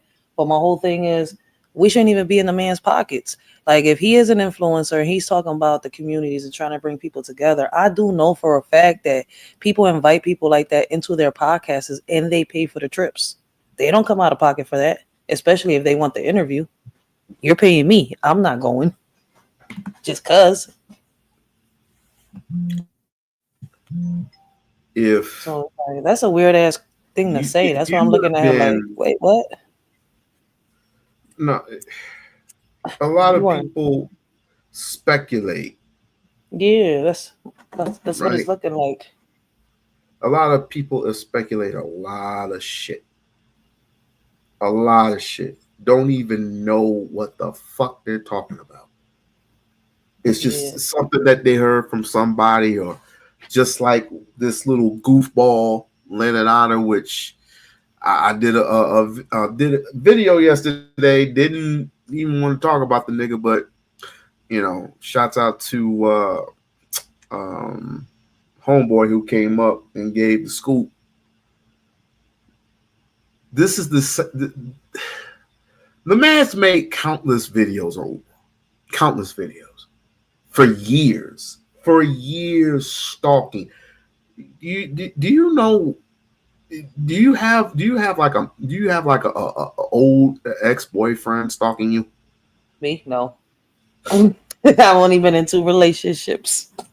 No, I'm saying, like, if you were really like out of tune with with your ex-boyfriend, right, and you just want him to fuck up out of your life, just keep ignoring them and keep ignoring them and keep ignoring them. But he's steadily looking up. I mean, you changed your phone number. You trying to look up the phone numbers and all this other shit. Trying to look where you work. Trying to look where you live next because you moved out of the old neighborhood. I get your point. We could take the X. We could take the X out of it and just add a stalk. I've had stalkers, so that's what it is. Not relationship wise. Stalkers. I've had stalkers, people that I don't even know, just because they've heard about me and some shit, just stalk me. I'm like, I don't even fucking know you. Like, where the fuck you come from? That yes, but like relationship wise, no. So that's what it's seeming like. He don't know Umar, but he's stalking the shit out of Umar. I mean, I think if Umar wanted to flip this on him on some real shit, if he keep taking it, Umar could really take this the legal way and press defamation charges on him and harassment charges on him. And that's some hell of a charges you don't even want on your jacket. I already texted him about that shit. He ain't respond yet. But I just put it out there in the atmosphere. Just trying to say, look, you can sue him for defamation. You can sue him for all that. Just because a nigga can. But apparently he's tried some stuff before. Tried to block it or try to get his channel took or something like that. We got the freedom of speech at the end of the day, so that's not really going to work. Nah. But all that's up to him. Yeah, all that is up to him. He a grown ass man. He knows what he needs to do. That's why I tell people, man, like you can't come on here. Like if people really wanted to hurt people, when people come on here with all these accusations and saying this and that about other people, if people really wanted to, they could turn around and really, hurt them back. But people don't listen. I mean, people like that shit. It's like I feel as though that this shit that's going on nowadays with the racism and all that, we're letting it go on. We're letting all this shit happen. We're letting ourselves get divided. We don't. I mean, I'm not saying me. I'm just saying in general, the people, right? And I'm not saying anybody specific, right? People love the drama. People love the nonsense. I'm starting to feel as though, right, that. You know how people say that that they're sending waves through the music and all that. I'm not blaming the music. I'm not blaming the internet. I'm not blaming the movies. I'm blaming society, the people, civilization, humanity, in itself. We are our own worst enemies. Like, this has nothing to do with Umar. This has nothing to do with God. It has to do with us.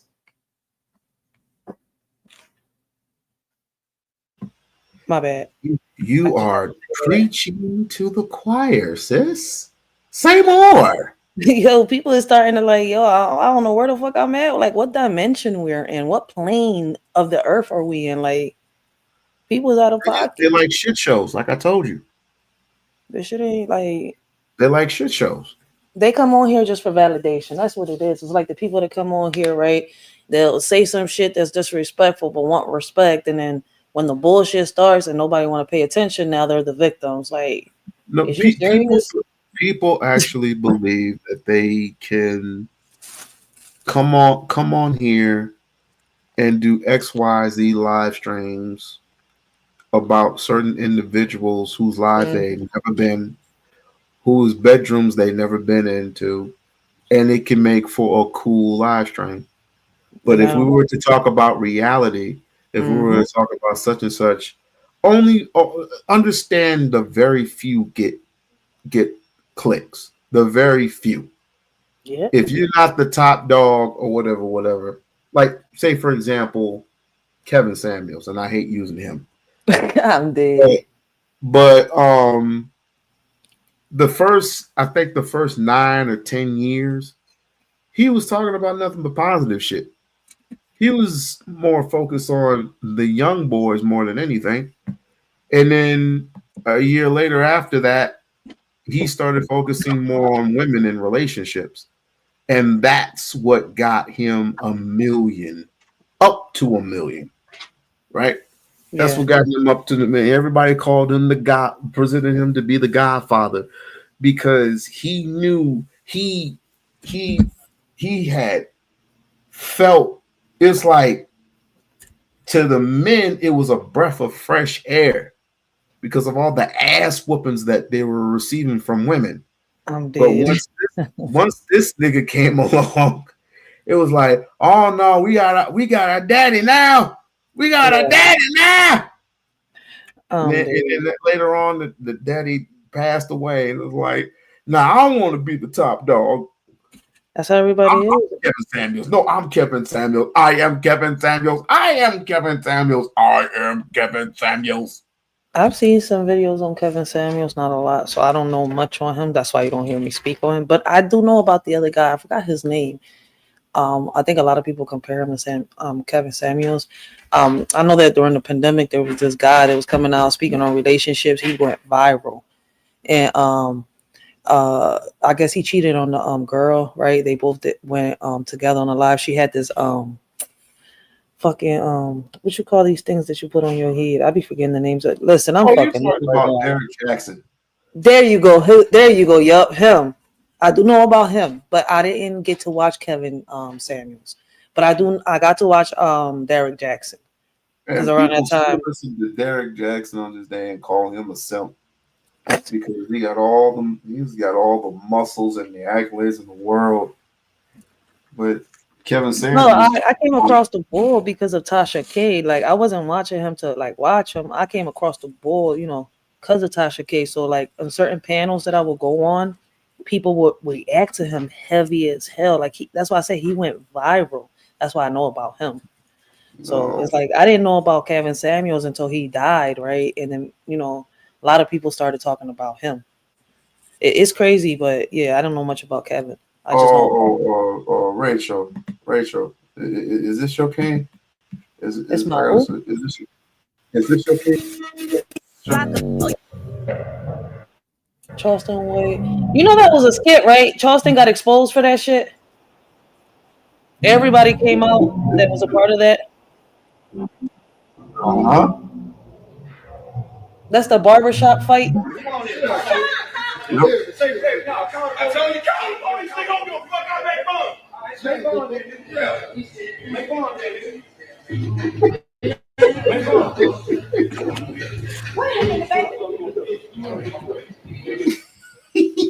That's embarrassing. 47 years old. He's been doing this.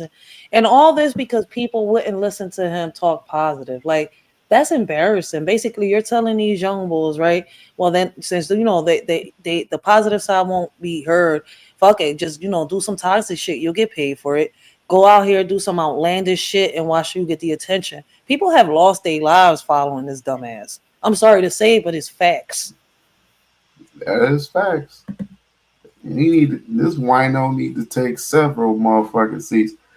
As a matter of fact, like all because of that, like because you won't get heard.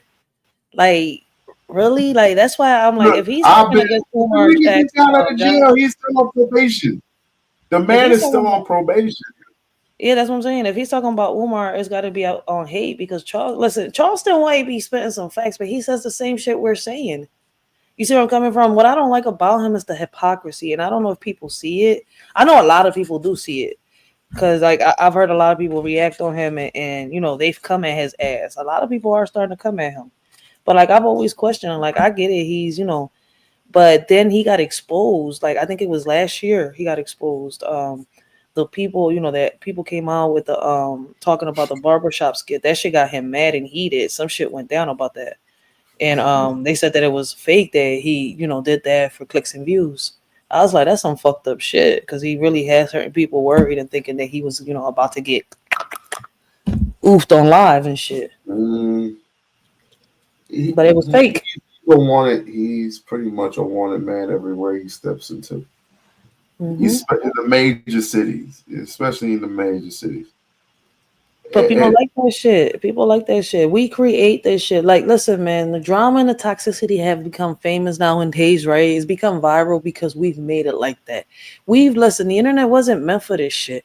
When it started off, it was meant for something else. China and over there, we complain about China, but see, they've kept the internet over there, the way it's supposed to be. Business, family, the kids ain't supposed to be online. You see where I'm coming from? Over here, we just start this shit. Then we want to blame the kids. Oh, it's their fault. Hello, but it was the adults who started these challenges that these kids are doing.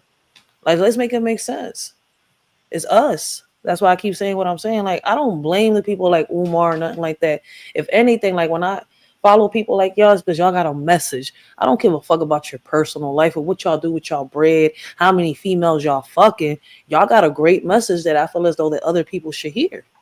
You see where I'm coming from? Your personal life is not my business. I ain't fucking you, so why should I worry about it? I'm sorry to say it. I didn't mean to get like that, but people need to grow the fuck up. Like, real shit. I mean, what you're saying is valid. There's a lot of people who will hurt you and hurdle over you just to get to this person and that person. Yeah. Just because they got some, they may have something to offer. Right. Even though I have a little bit more to offer, and it may seem like it's a little blend. It's a little blend, but if it's not, let's say, if I hand you a product, right? If I hand you a product that works, you take a sample of my stuff, but yet this white man over here, even though we have the exact same brand, the exact same product, there's something smooth about him that says, "Oh man, it's a little, it's a little this year's or whatever." And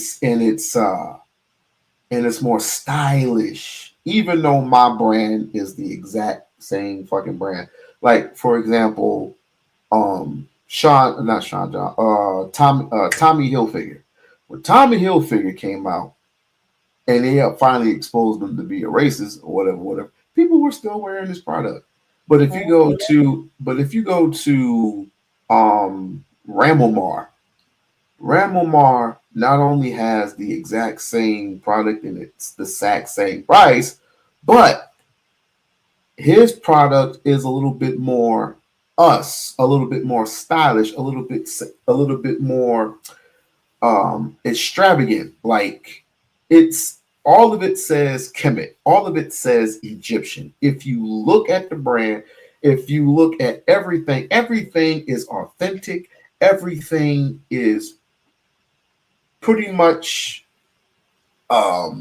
clientele. But the only problem is it's a nigga that I hate saying that word. It's a brother that's actually putting out the product. Yeah. But you've been wearing Christian Dior, you've been wearing Tom Fords, you've been wearing all that stuff for years and years and years and years. Yet you have a black man with his own business, but we don't want to support him. And I've been supporting Ramamar for a couple of years now. Mm-hmm. You know, it's a beautiful thing when we can support our own. That's the whole illustrated of Dr. Umar's point.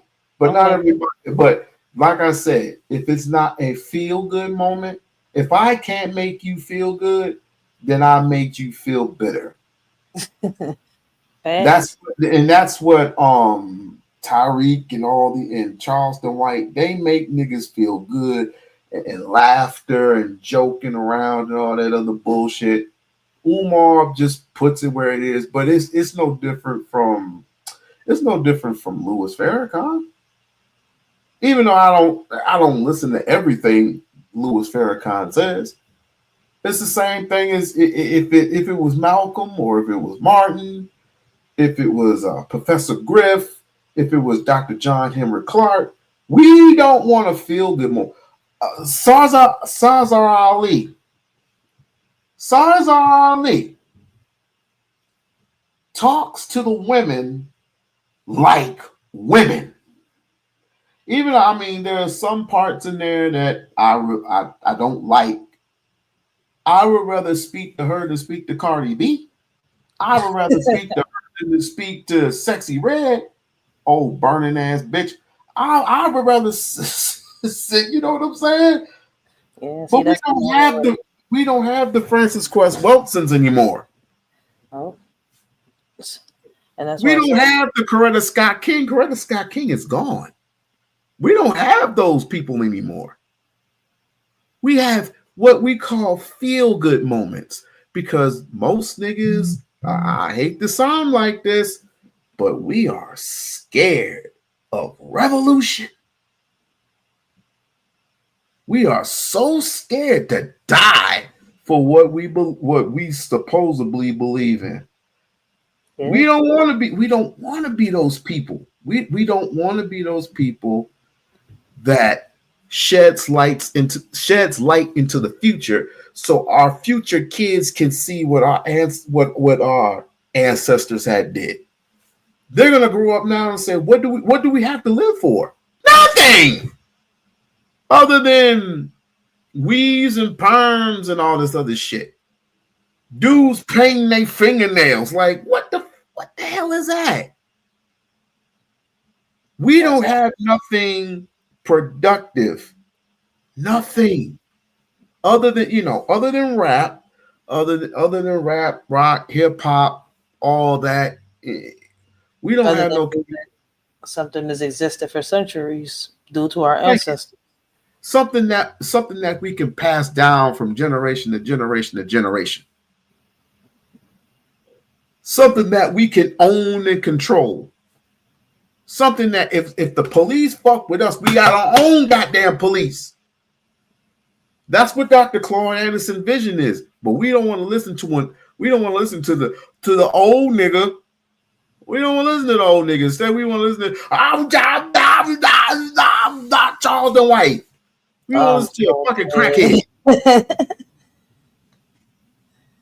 I'm dead. But but guess what? When people start dying, when the next person gets hurt, we gonna fasten up again and again. Let me straighten out some things. I'll be right back. Let me straighten out some things. Let's get it. Online, unknown to the world, and ain't never did nothing for black. You was post online.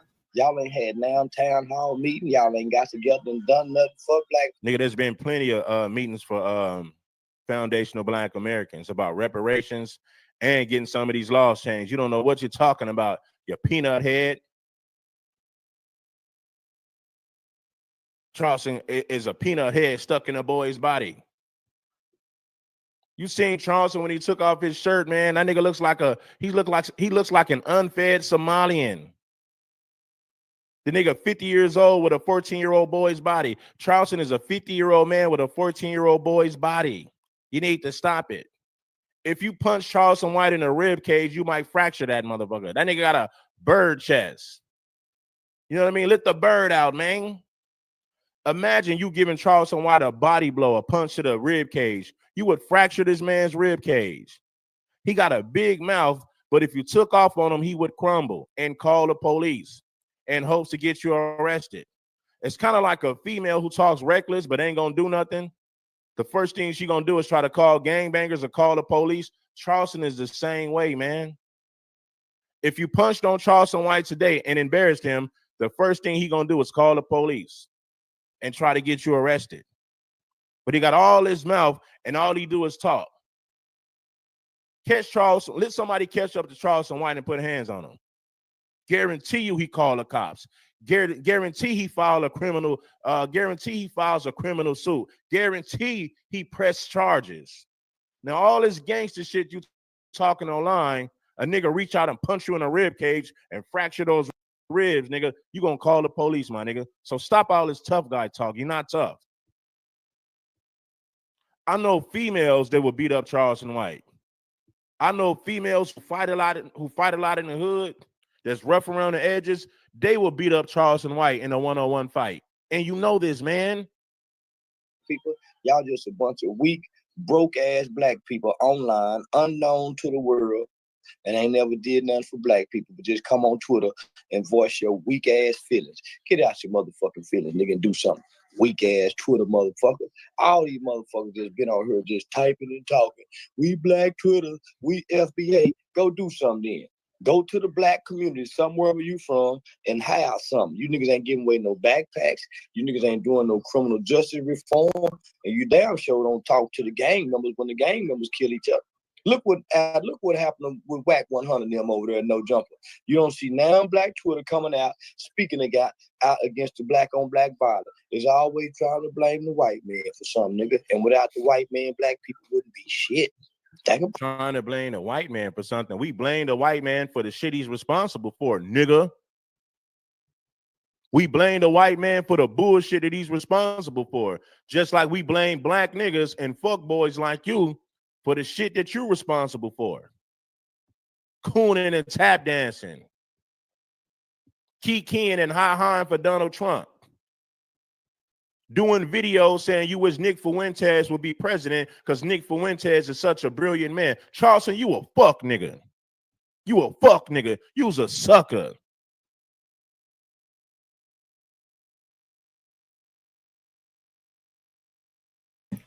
I didn't know he big upped Nick Fuentes. You know what Nick Fuentes?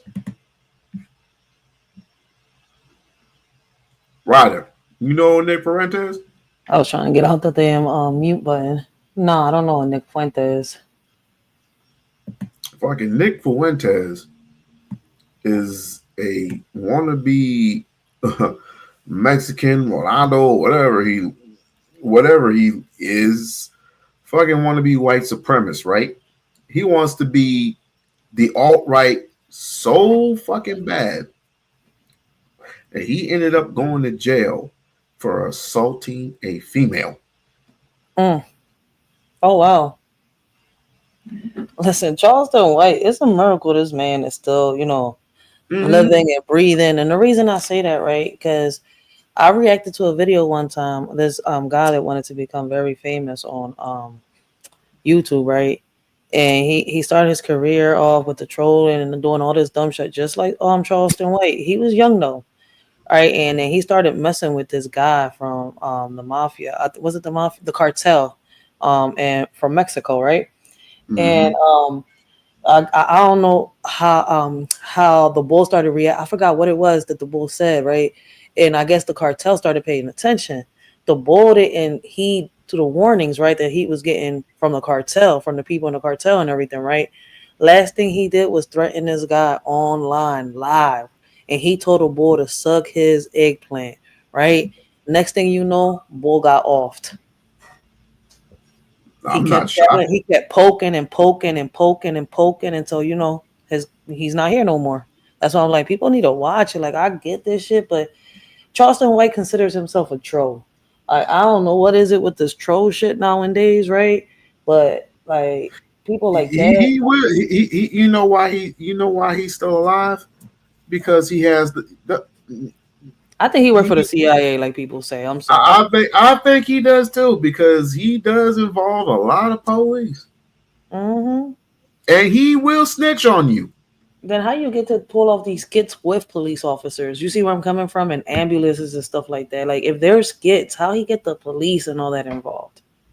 Like, I don't that gets me to think, like, yo, you see what I'm saying? Like, people like he makes it so he turns it on you to make you feel guilty of not pulling that trigger of, I know I can fuck up Charleston White, but I don't want to be in that position. You know what I mean? To have everything taken away from me. That's why he came after King Von. Now, King Von, he's supposed to be this rap artist, right?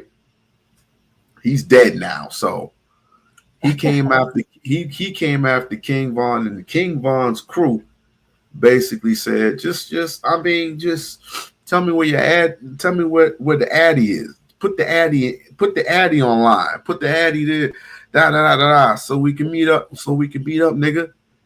And look, like, causing people's lives though. Like, and he 47. That's my whole thing. Like, you're supposed to be a whole influencer. That's what he can. Well, nobody wants to listen to me. Nobody wants to listen to me.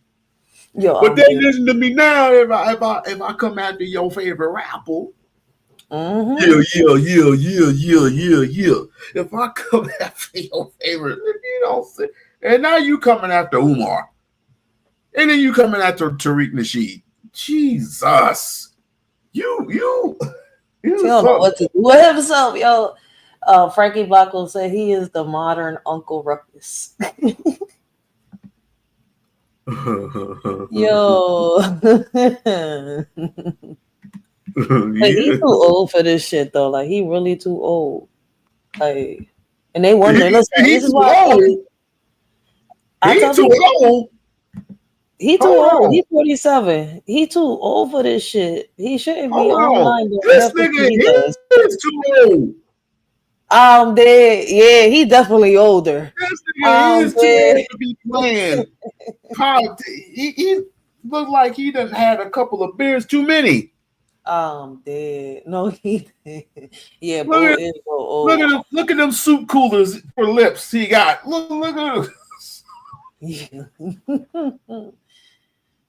Dude, I can't.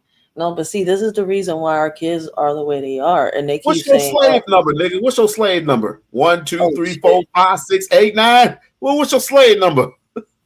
Oh shit! Well, you just said that. It kind of reminds me, like, you know how when you go to jail, they give you a number. That's crazy. Oh no! It gets better. You know how in school, for you to get to one class to another, or you get to wherever you need to go, they write you what? A hall pass, right? Yeah. Well, what does the slave master do when you want to go see your wife that you just got married to, but you know they're separated? They write you what? A pass for you not to get lynched. And sometimes those passes don't even work. But guess what? This is the reason why Willie Lynch came in. Willie Lynch taught his slave masters, whether you believe it or not, to not kill your product. Shit, I'm learning. Listen, like I said, this whole week we've been diving down the rabbit hole between our history, the wars, the presidents, ancestors, roots, everything. Like, we've been diving down. Like, I'm continuing tomorrow night. Like I tell people, I don't know everything, right? I'm not perfect. I'm beyond perfect. But I'm not gonna go by he say, she say. I'm gonna learn myself. And I'm gonna put I'm gonna connect the dots together myself. Like I mean, people could do the same thing. I'm just not gonna go by he say, she say. Like at the end of the day, like I was saying earlier, like we all have, our own ancestors and stuff like that and our family traditions. I know that in my family, it's talked about the Tainos heavy as hell, and everybody got their own tribe. You see where I'm coming from? Whether it's indigenous or it's African. Like at the end of the day, like I tell people, like they try to wipe our history after all that stuff happened back then. You see where I'm coming from? Like it's up to us to keep it alive or let it die. We can once we, and I might be going backwards on this, once we get our shit together and once we have taken back what is ours, we can discuss where we came from and the indigenous and Black Americanness, and even though Black is not even a word, but thank you. But yeah, I get it. if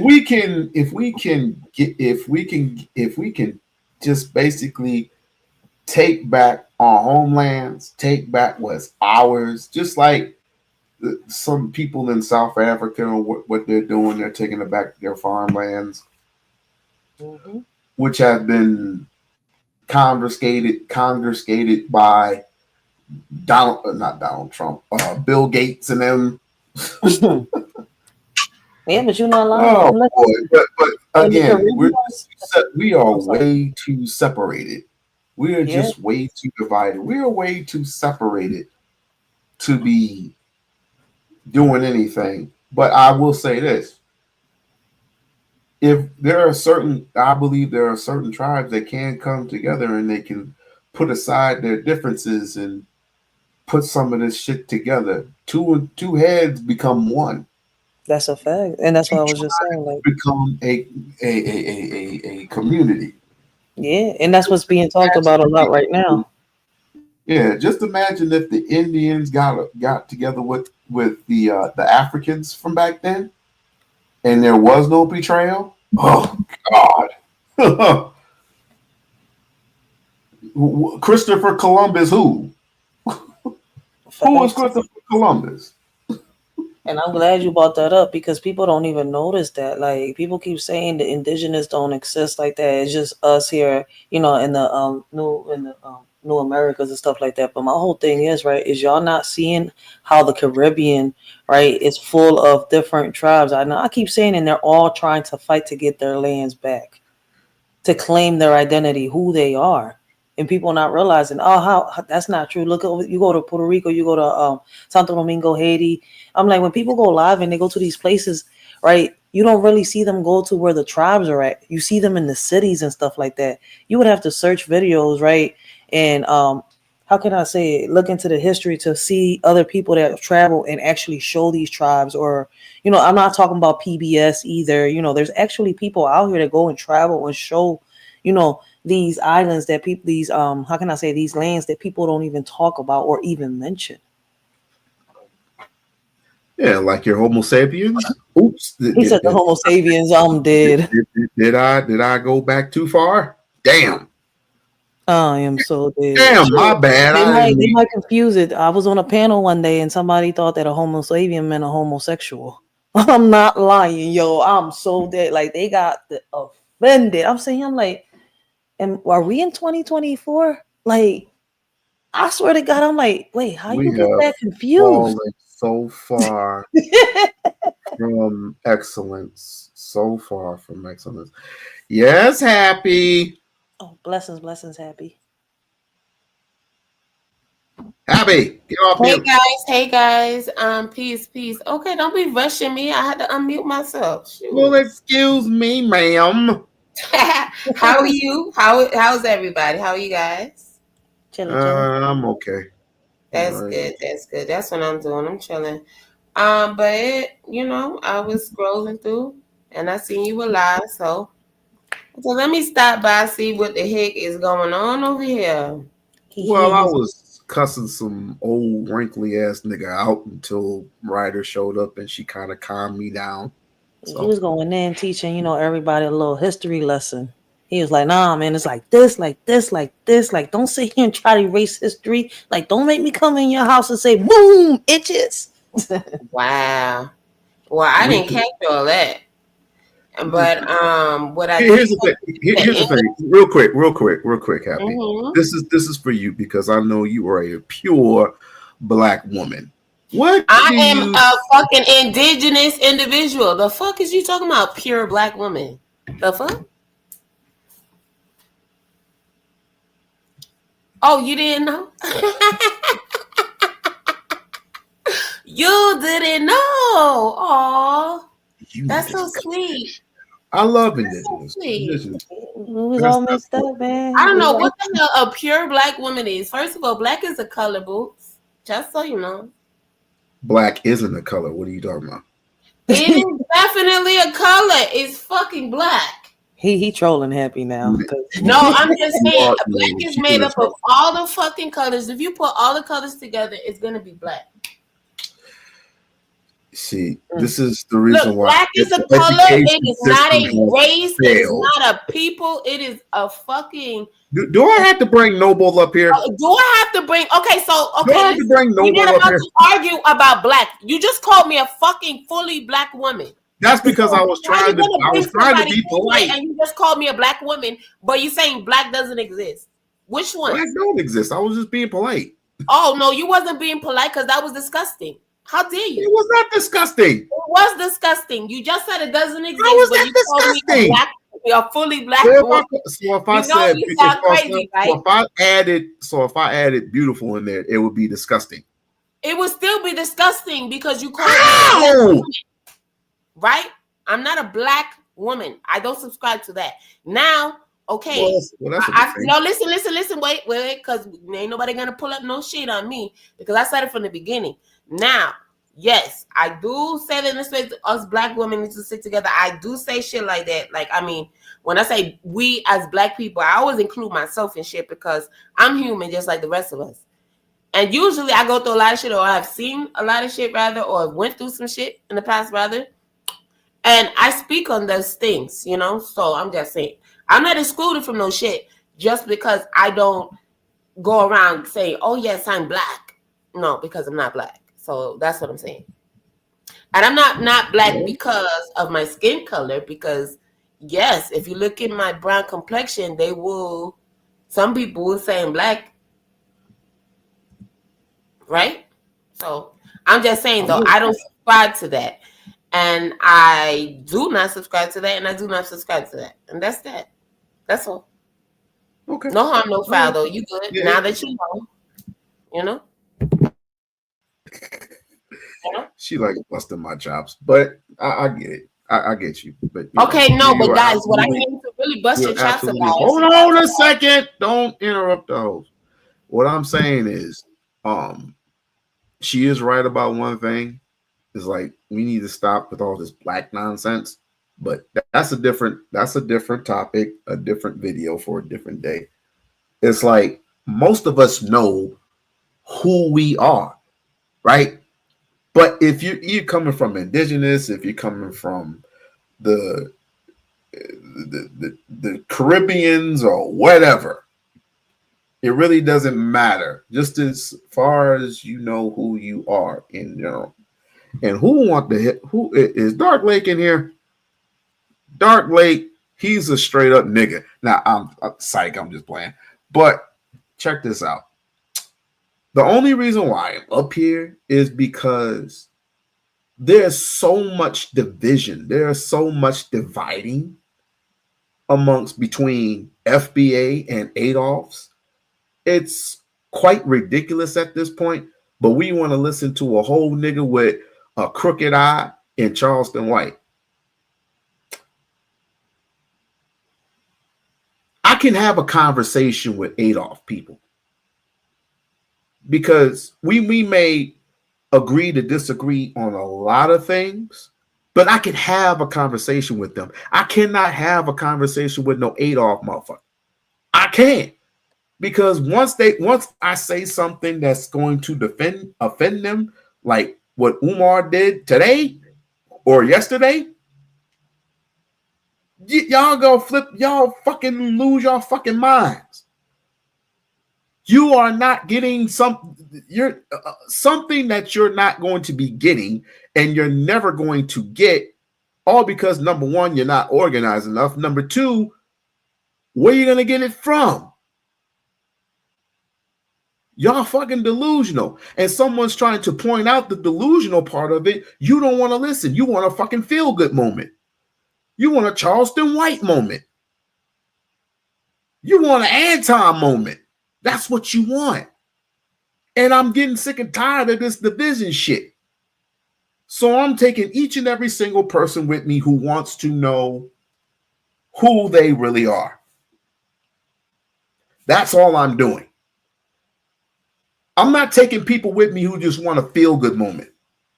All those feel-good moments are over. This is 2025. There is a lot going on in 2025 that we don't know about. Didn't a truck just blow up not too long ago over at Trump Towers? Didn't somebody get ran over with? Didn't 2-3 people get run over by a car? No, I'm sorry, it was a truck. Didn't somebody get ran over by a truck? And the only thing we worried about is something that we're not getting. And something we don't know what the definition of reparations is. Reparations is to repair. It ain't to get into blow.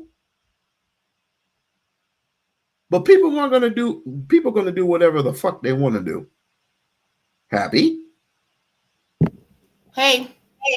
Okay, so what I was gonna say was when I came up was this is the US of A.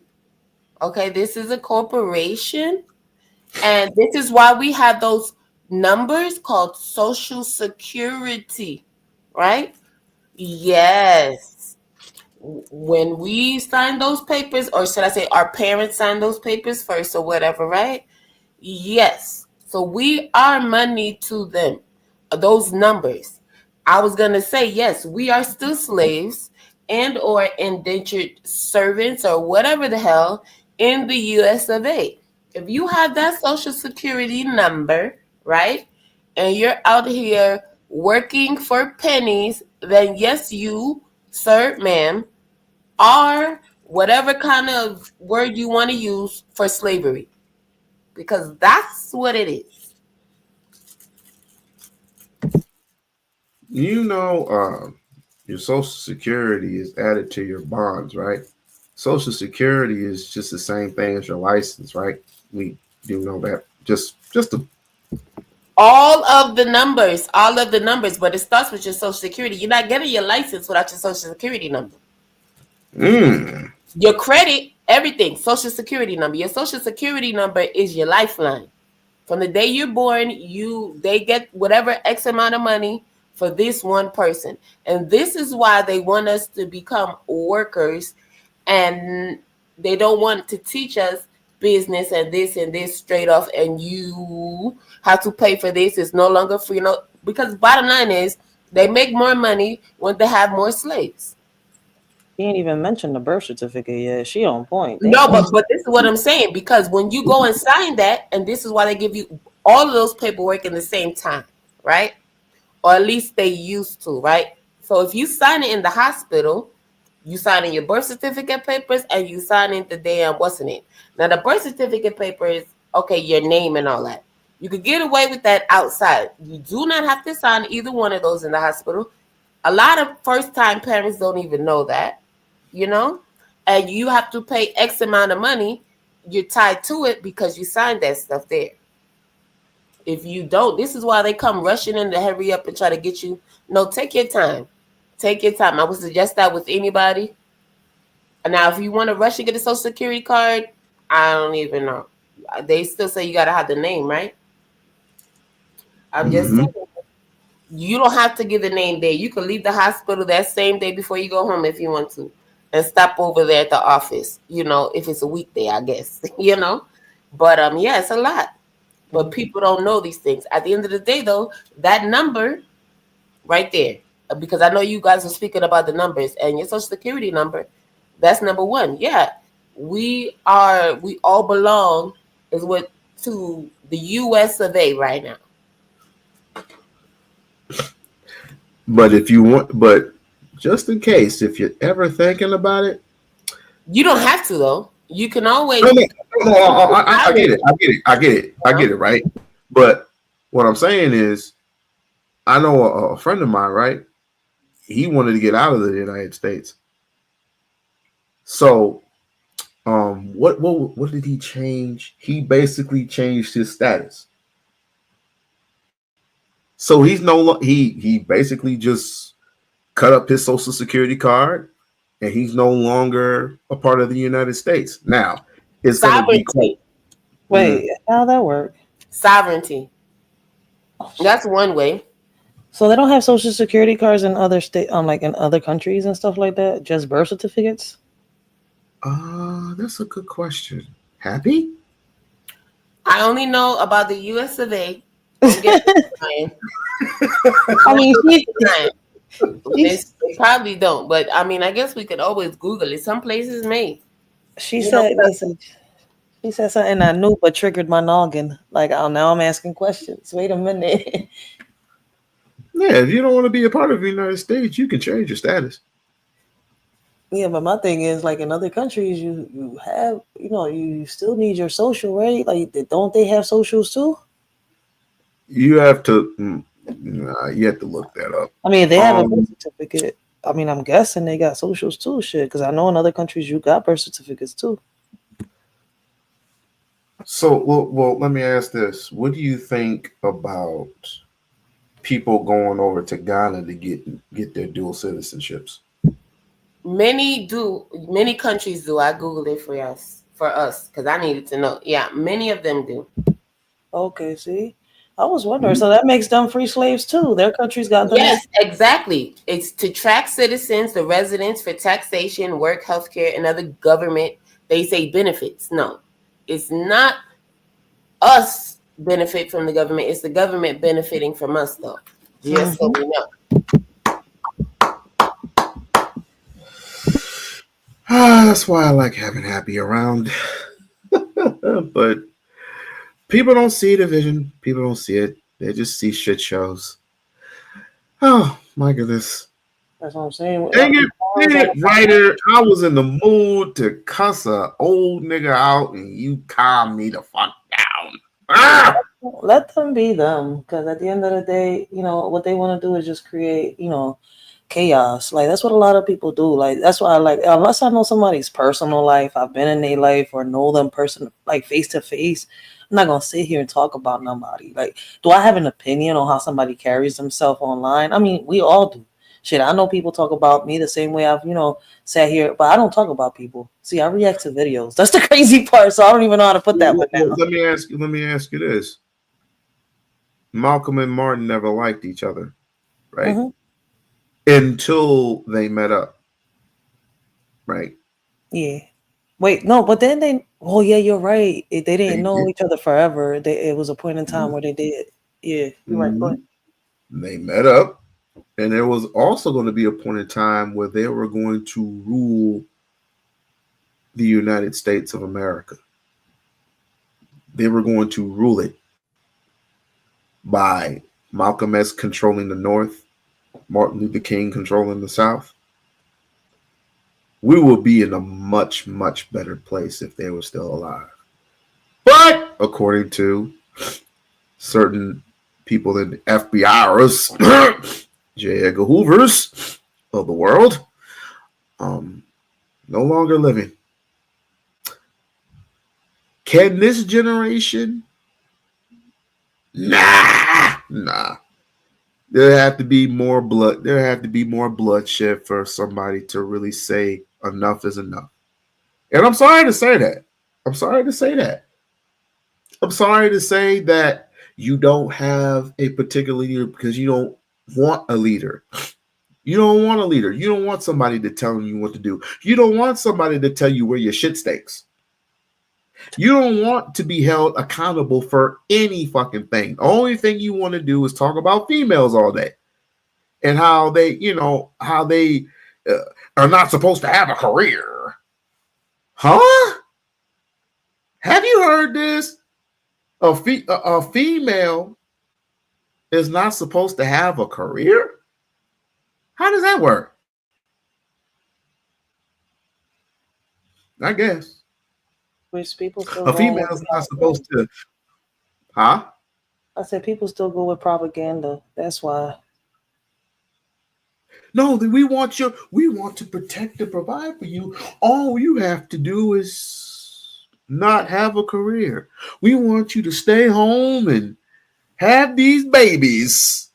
It's like the Feminist Act got so many women divided too. Like, what are they called? I think it's a little deeper than the Feminist Act, but I know that I've gotten as far as to, research, and I feel as though that's one of the main reasons that a lot of women is divided. What are they called again? What are they called? The 4B, the B4 movement. I mean, it was You talking about the Me Too movement? It was the B2. It was the black. What was it? God dang it. It was the Me Too movement, the feminist movement, whichever that was about. Black Girl Magic. Black Lives Matter. Now this. Oh God. You know what? I'm gonna come up with a movement of my own. You know what it's gonna be called? Don't tell us, because once you do it, the white man is gonna take it and hurry up and copyright that shit, and that's who's gonna be getting paid, not you. You won't even be. You need to write that shit down first and go on the internet real quick. Get all your stuff in order before you tell us, okay? Because everything has been hijacked. Every little movement they started because they didn't go and do the business first. You understand what I'm saying? So then it gets divided, and then people just throw their little words out there, and everything gets messed the hell up. They let everybody in. That's how everything got messed the hell up in the beginning. But do not let me discourage you, because segregation was great. I'm just saying. But back to the Martin Luther King. I just wanted to touch on that point because you said that in the beginning. If you will allow me real quick. Martin Luther King and Dr. Martin Luther King Jr. and Malcolm X, right?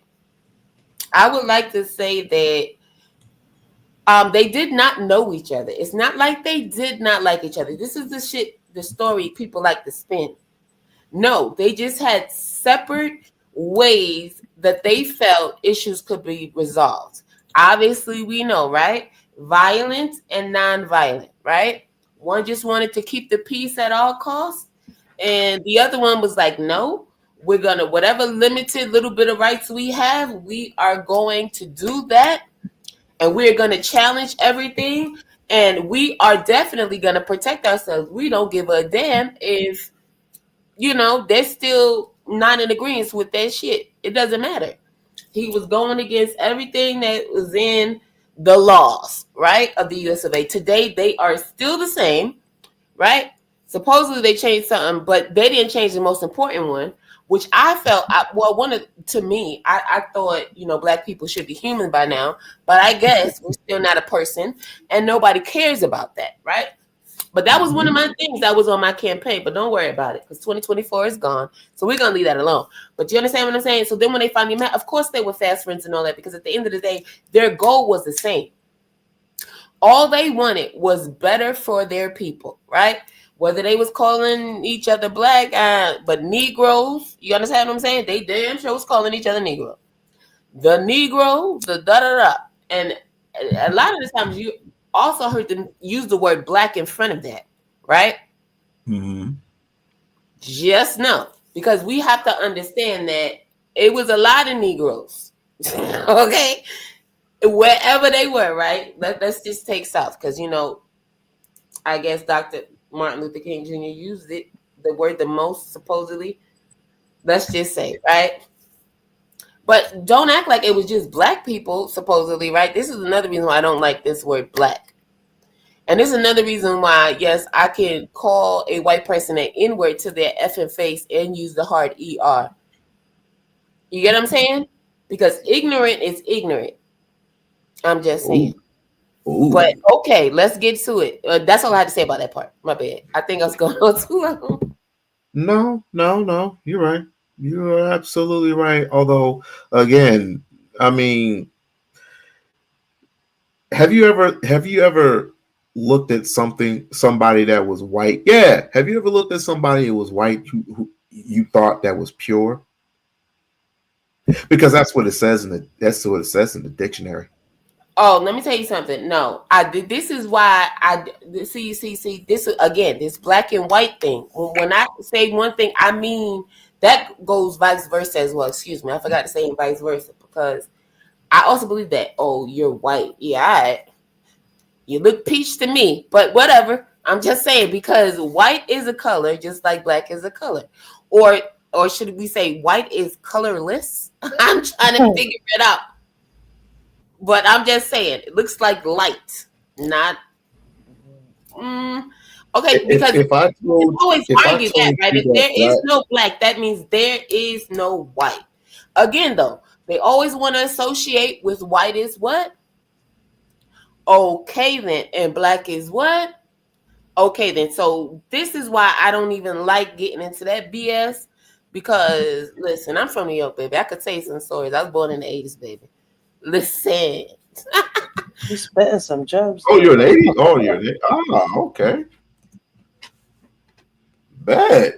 But I hate to burst your bubble, but you do know that black is pale, right?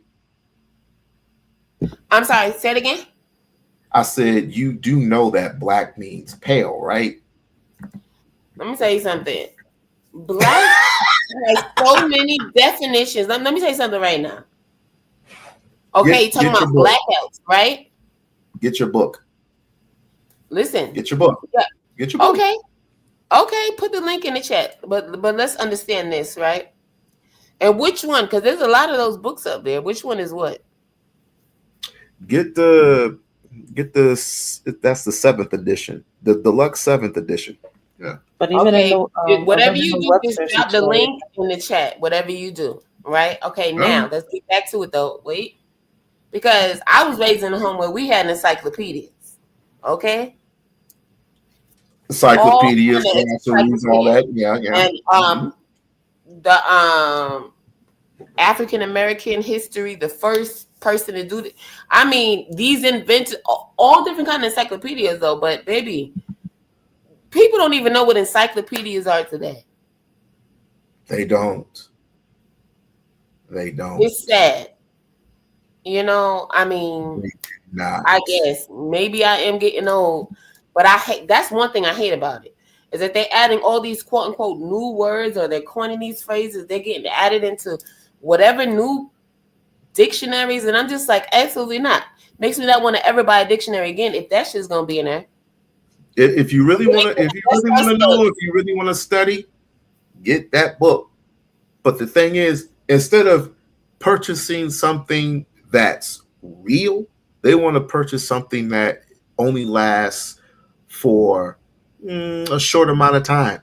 This can last forever. Just like when they go like certain jobs, right? You have to take these courses, you have to buy these books, but then you got to update these books. Meaning you might have to update your license, your this, your that. However, so often, like, okay, something simple, even as accounting, right? Mm-hmm. Like, I'm just saying, that's just an example. That's all. But I'm sorry, I can't get with all this other BS. Nobody's gonna tell me about, oh, use this word, and don't use this word, don't use that word, and da da da. Now, I'm not gonna be up here using words I don't normally use to appease somebody. You understand what I'm saying? But what I won't do are use these made up words and act like, oh my gosh, it's so what, original? Absolutely not. And this is okay. Hold on, I'm gonna grab the link from with my phone. Okay. But this is something that was gonna be in the chat, right? Mhm. I don't think a lot of people understand because they see it, they gravitate toward it, and then everything's out. The cat's out the bag, right? Just like you named all these movements just now, right? You say the sisters had all these movements and this and this and that. But you see they've all been hijacked, right? Mhm. Like I said, for Like one, the Rainbow Coalition, like the Rainbow Movement that's been jacked up. And I just told her about it. I told Ryder about that, where the movement originally came from, and she was shocked as shit. And people don't understand, but you know, we get a lot of hate, right? The black people get a lot of hate, right? Mm-hmm. And it's crazy because I still don't understand, because guess what? Let's just say, God forbid, right? All the quote unquote black people will wipe from the earth tomorrow. What are they going to do with each other? They've taken every idea. You understand what I'm saying? Do you understand that they trying to erase all the history of whomever, what they did, how much they actually meant and everything? Do you understand this? People don't understand. They've been doing this for years, but they're literally throwing in their face like, yeah, we getting rid of African American studies and all this other history. They don't want to hear shit about the word nigger because we had nothing to do with slavery. So we're gonna my gosh, it hurts so bad. Like, are y'all kidding me? Absolutely not. No, I have to agree. You know what I'm saying? Like, bananas. But people, they don't care. And I get it. But my thing is this, babes. If you saying you want to move forward, I don't care how much you thought as a child, maybe, or even now as an adult. Maybe you've just became an adult, or you just taken an interest. It doesn't matter who you are, baby. You need to learn your history. You need to know your history. If you don't know anything else, trust me, you won't know anything, because at the end of the day, you don't want to end up being the person that said, well, I never learned a thing in my damn life. I'm just saying, make your life count for something. Real shit. I'd rather talk about women like this. A 19-year-old who had just graduated college and was murdered the day after graduation. Huh? The day after graduation? The day after graduation. Met up with some guy, some 33-year-old, some white man. After a day of drinking and whatever, came back to his crib and within seconds murdered her. Chopped up her body into pieces. That's a damn shame. Is this a oh God help her family, her friends? Is this a newer case? Because there have been plenty of cases like this, and not just with the women, but with the men as well, the young men as well. Everyone that's doing so good. Do you know how many, just even in the last year, were taken out of here? Mm-hmm. Mm-hmm. I'm talking about from the beginning of the year. We still talking about even January. We're going to include January, but I'm going to really I'm going to do the last 4 years. In total, though, it's so many. It's ridiculous. I'm talking about just opened up a whole hair store, right? Looked like a hair store outlet. Remember that girl in Cali? She was a rapper. Mm-hmm. Even things like that. They don't want you to be successful business on. Yeah, they let you dream and do all that crap. You got your ducks in a row. You do it, and look, straight like that at the grand opening. Isn't that something? Then this other young woman, she had just she graduated from law school or whatever, right? Uh-huh. She goes out to dinner, and guess what? Oh, it wasn't meant for her.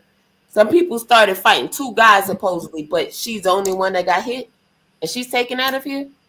I don't care. When I first heard that story, I just knew that was a hit. I don't care what anybody else to say about it. I don't believe otherwise. You call me a conspiracy theorist if you want to. I'm just sick. Listen, the point of all of it is, and I do appreciate everything that you, both of you guys, have brought to not only to this live stream but to the table. So what I'm talking about is what can we bring to the table? We bring nothing but truth and knowledge to the table, right? But if we can't learn from what was then, what the fuck are we learning now?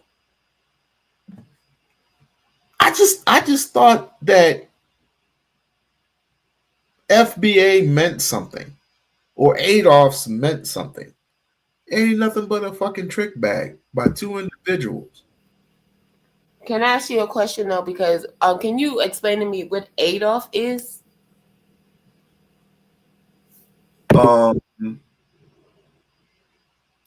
It was supposed to be descendants of American slaves, but it's American descendants of slaves. Meaning, I don't even follow that cult, but I guess they deserve reparations during the damages of their ancestors, but they can't even trace their shit all the way. They can't even trace their lineages all the way back to slavery. They can't do it. So they end up calling themselves that. And then of course there's FBA, Foundational Black Americans.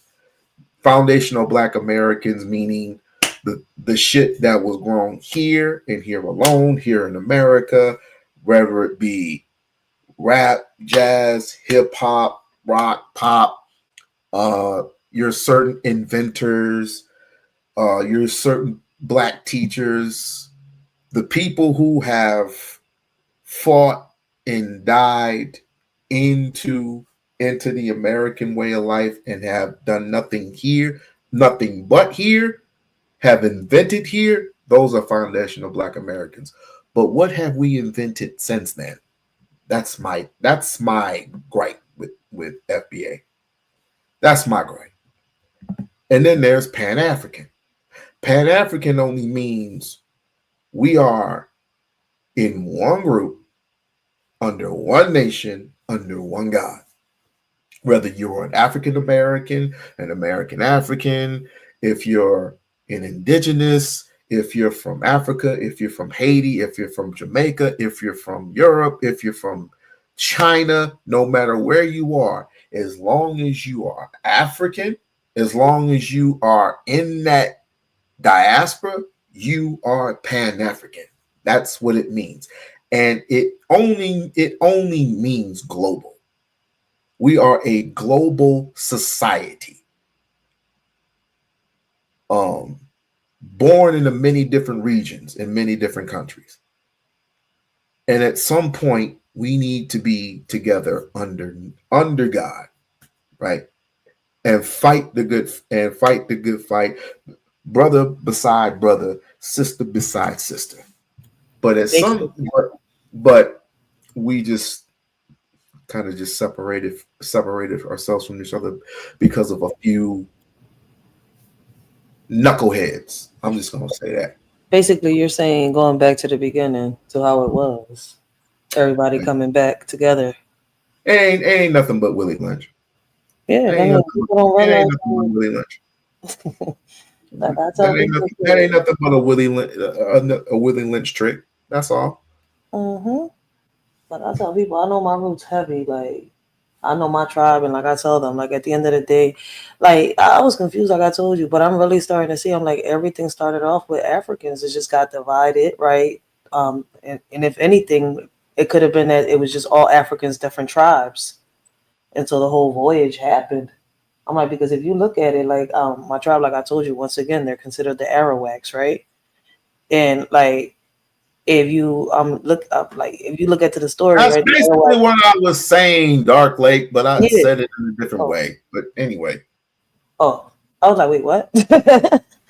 So basically the Arawaks got with the Tainos, right? I mean, with the Africans, the Tainos came along, boom, the the whole Spanish voyage happened. Here we go. We got the descendants here in Puerto Rico, Santo Domingo, and other places. So it's kind of like either way, like I tell everybody, it all starts with our African ancestors. So what you're saying is we all gotta come back, get our shit together. And like I said, like I tell people, like, you had a good idea earlier. You just can't tell your idea on social media. If anything, like, people need to get their bread together, you know, go behind the scenes, right, without nobody seeing them, hearing what they're talking about, and come up with a plan on how we're going to really do it. I mean, I'm talking about those that are united, not those that are divided. Basically. I mean, we could do it. We just got to stop saying what we're going to do on social media. Social media, like she just said. But we don't meet, but they're going to keep continuously hearing about these, what I would call the real tethers of the world, from the Charleston Whites. It used to be a point where I mean, I thought, you know, this person was just comical. It's not so comical anymore. I haven't laughed at one joke yet. It's just like this Andrew Schultz situation, but that's a different situation. This Charleston White has got to go. I think Charleston White worked for the CIA, like people say. Yeah, he is from the fucking CIA. He's the only one that's gonna call the police. He the only one. But like, yeah, back on what you were saying, like, Happy made a point though, like, you know, we can't say what we're gonna do on here because they're gonna take that idea and just snatch it. I feel as though that's where everybody's felt before. They've been so public with it. We should, you know, those that are united, gather together and do what they say they're gonna do, you know, and then, you know, when it's done, I guess, you know how they say nowadays, shit on them. Let them see that it is possible, that it could be done. So Happy did make a point. Yeah, let me get to a couple of things before our departure. Oh, yeah, let's chime in. You are asking for cash. Then your reparations list ain't worth money. That's what I said. Because your reparations list should put you in a position to make all the money you want on your own. What you need to pay out from info. But Black people are so worried about money that we can't see the bigger picture. We also fail to recognize that reparations is not just for us living. It's for those gone and those not yet here. Come on. So let's talk about the cash part. I thought we've addressed this before. I don't know, but it's a debt that is owed. So if we go back to General Sherman's promise to freedmen at that point in time, the promise was 40 acres and a mule. Apparently this started to happen for some, but was quickly cut short. So of course did not happen for the majority of freedmen. The 40 acres is land, the mules, your transportation at that point in time, and but land and $100 is net worth. That's a part of net worth. So net worth is what you own minus what you owe.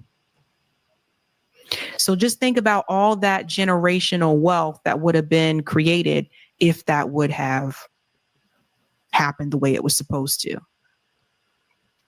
So think about that for a second. What it's supposed to, woulda, coulda, shoulda, but ain't gonna happen due to the fact that, number one, they paid everybody else but us because we do not know who the fuck we are. We don't know our identities.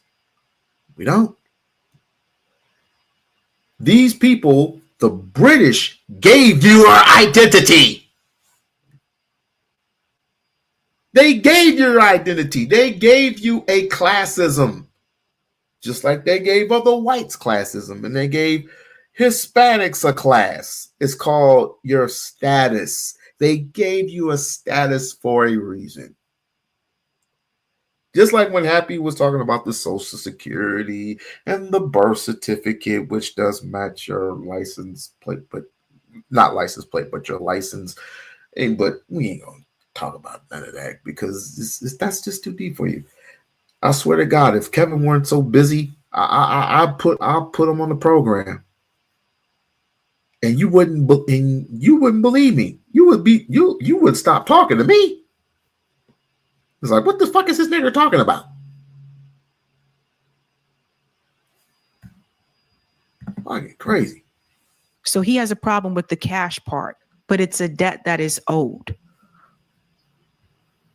I don't understand why. This is the part that just drives me crazy. If I owe you $500, it's a debt that I owe to you. Now you have the idea, or you have the right to handle that however you want. If I owe you $500 and I promise to pay that $500 to you, you have the right to take me to small claims court if you want to. You can do these things. The problem for freedmen, though, is that we have a debt that is owed to us. And the most recent case that I saw was shut down. And that was in Oklahoma, when the survivors of the Tulsa massacre, and yes, there are some who are still alive, they took the case to court to get reparations for their homes in their town burned down. And the judge rejected it, threw it out, said no. So what are we supposed to do? Is it work? Work? Oh, man, I just get it. The only way you're going to get shit is through bloodshed. How many times I got to say that? The only way to get what you want is through bloodshed. But we are just so separated. We are. And until we get that through our thick skulls, you ain't getting shit. That's why I say some of these motherfuckers are delusional as fuck. Some of these dudes are delusional. Y'all got the floor. Modern day Uncle Ruckus, yo. But let me, I gotta, keep spitting them gems, yo. I gotta go with my daughter. She's asking me to lay down with her. Keep spitting them gems, yo. I appreciate you, man. I respect you. I'm glad that we got you on this, John, man. Keep speaking the truth. Don't stop, man. Because like I keep saying, man, like a lot of us just need to wake up. And you're not the first person that I've heard say that they don't want to get into, like, that comes to the ancestry, the roots, because a lot of people don't want to believe, something that was told to us by the Europeans. Like I've had people tell me that, they don't believe in the 23andMe or the ancestry DNA because they feel as though that could be altered. So, I mean, you're spitting some gems out here, man, and don't stop doing that. So I appreciate you. I got to give you your roses while you're alive. I'm not going to wait, to, later on and, so while you're still alive, I got to give you them roses. Don't stop doing that. And, I know along with that comes a lot of hate. Fuck it. Let the haters hate, yo. But I appreciate you. Keep doing your thing, man. And I'm going to keep watching from the chat, but I got to lay down with my shorty real quick. Peace. Yeah, definitely appreciate you. Appreciate you. Peace, Queen. See you on your next live. But y'all doing your thing, man. I'm going to keep listening from down here. All right. But say what I said and I said what I meant. Until you stop being so fucking stubborn. It's one man's opinion about reparations shouldn't get a whole Foot Clan fired up for what? For what? Either if he was telling the truth, that literally, and how much it don't even matter how much that we would be getting per family per capita. Let's just say it was $500,000, which still ain't enough. But if let's just say they do give you that per cap, I mean, aren't we in agreement that it doesn't? That even though it does go to cash payments, which I don't want cash payments, I want land. Do we give a fuck if the United States bankrupts? Nah, we don't. I don't care. Give me what you owe me. But until they give it, you ain't getting nothing. So stop expecting it. You're not going to receive anything. Oh, wait. Let me stop you there, please, sir. Please, good sir. Why are you? No. That's why they be on the internet, because they be just like that. They be like, pay me what you owe me. And you know what's so crazy? They get paid for doing that shit over and over again. Yeah, they were like, US survey better have my money. Yes, and they get paid for it. Yes, the US survey, yes, recognizes them putting in that time, spitting that same shit every day, and they are getting paid for it, though. And that's the thing people need to wake up and understand. They getting your stupid ass hype for no reason. Because they probably, half of them don't even care.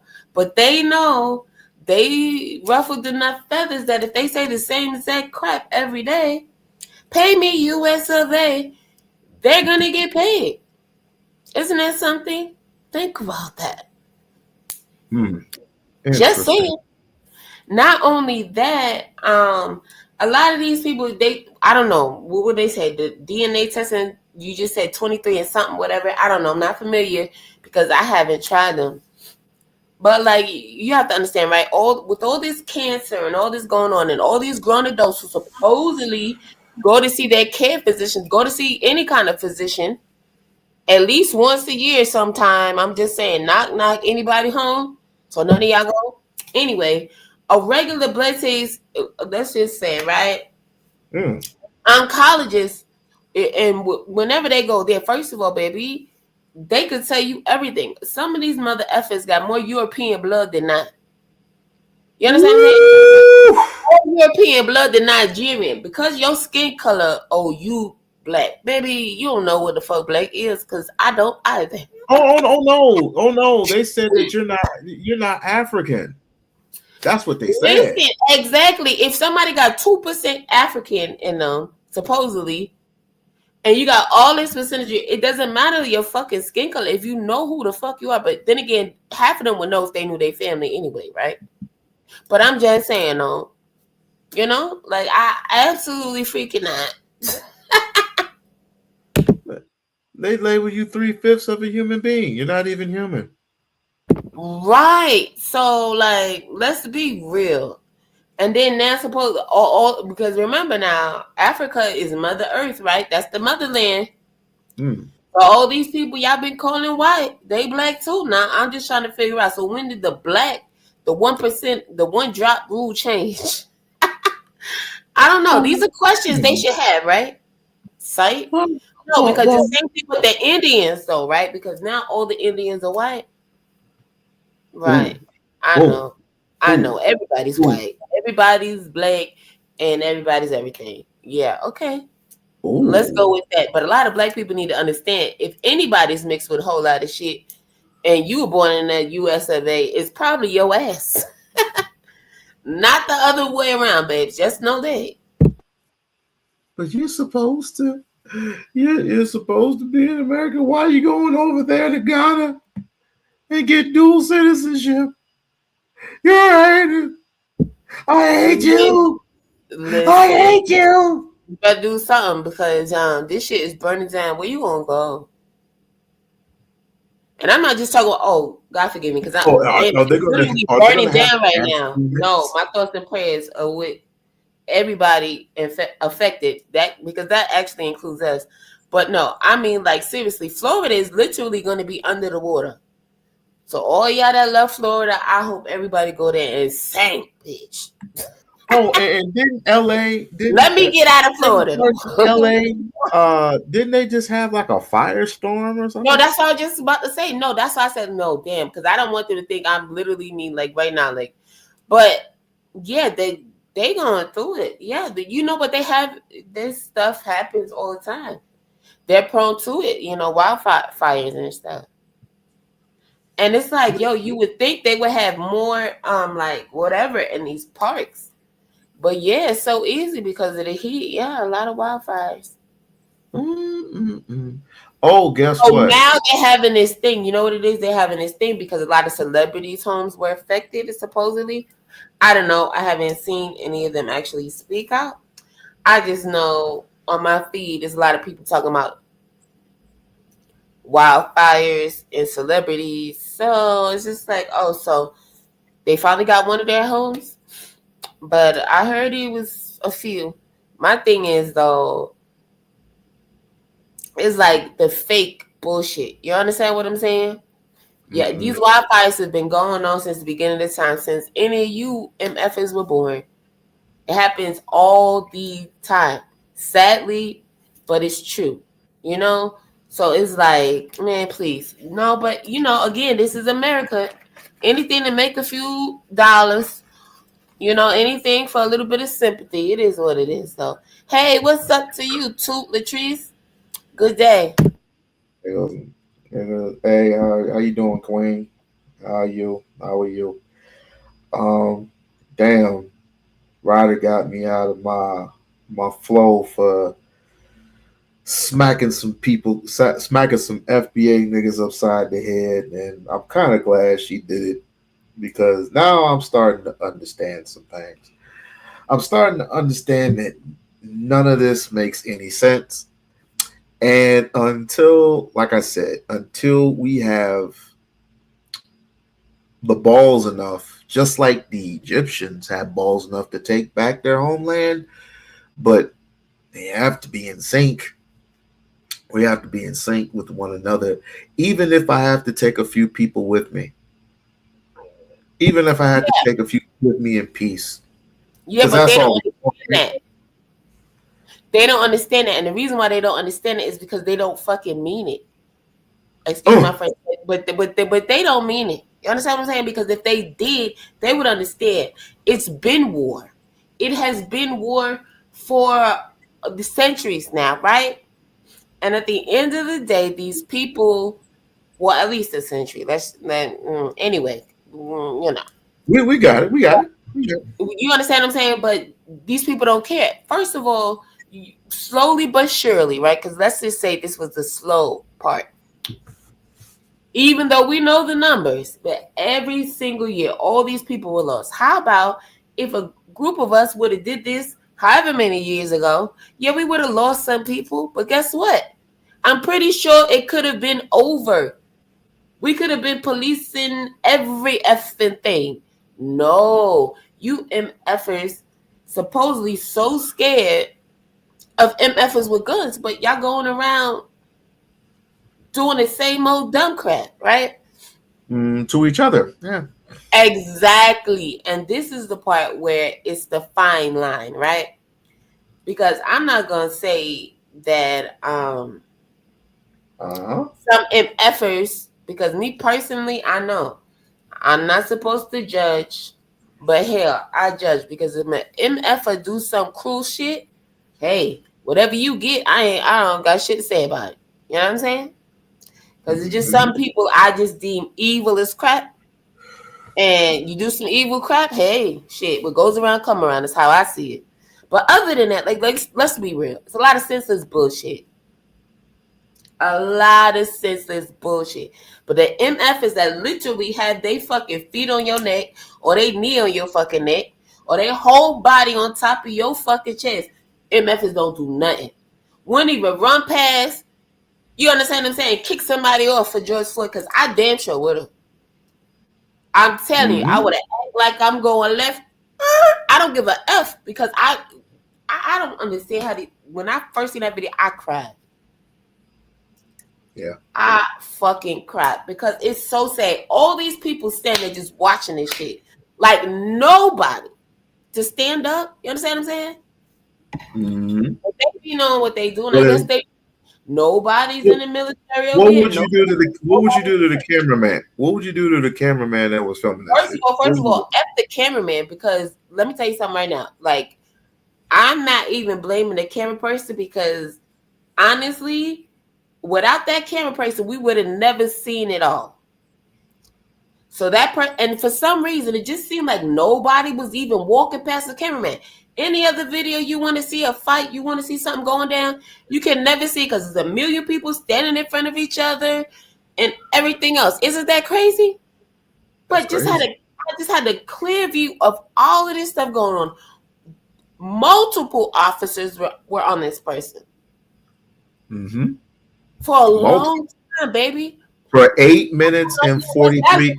For Most 8 fights. minutes and That is 43 seconds. Yes, that's longer than most fights. Well, the whole video that I seen was 901, but but you're right. I'm pretty sure you're right, But because obviously with seconds, whatever. Anyway, but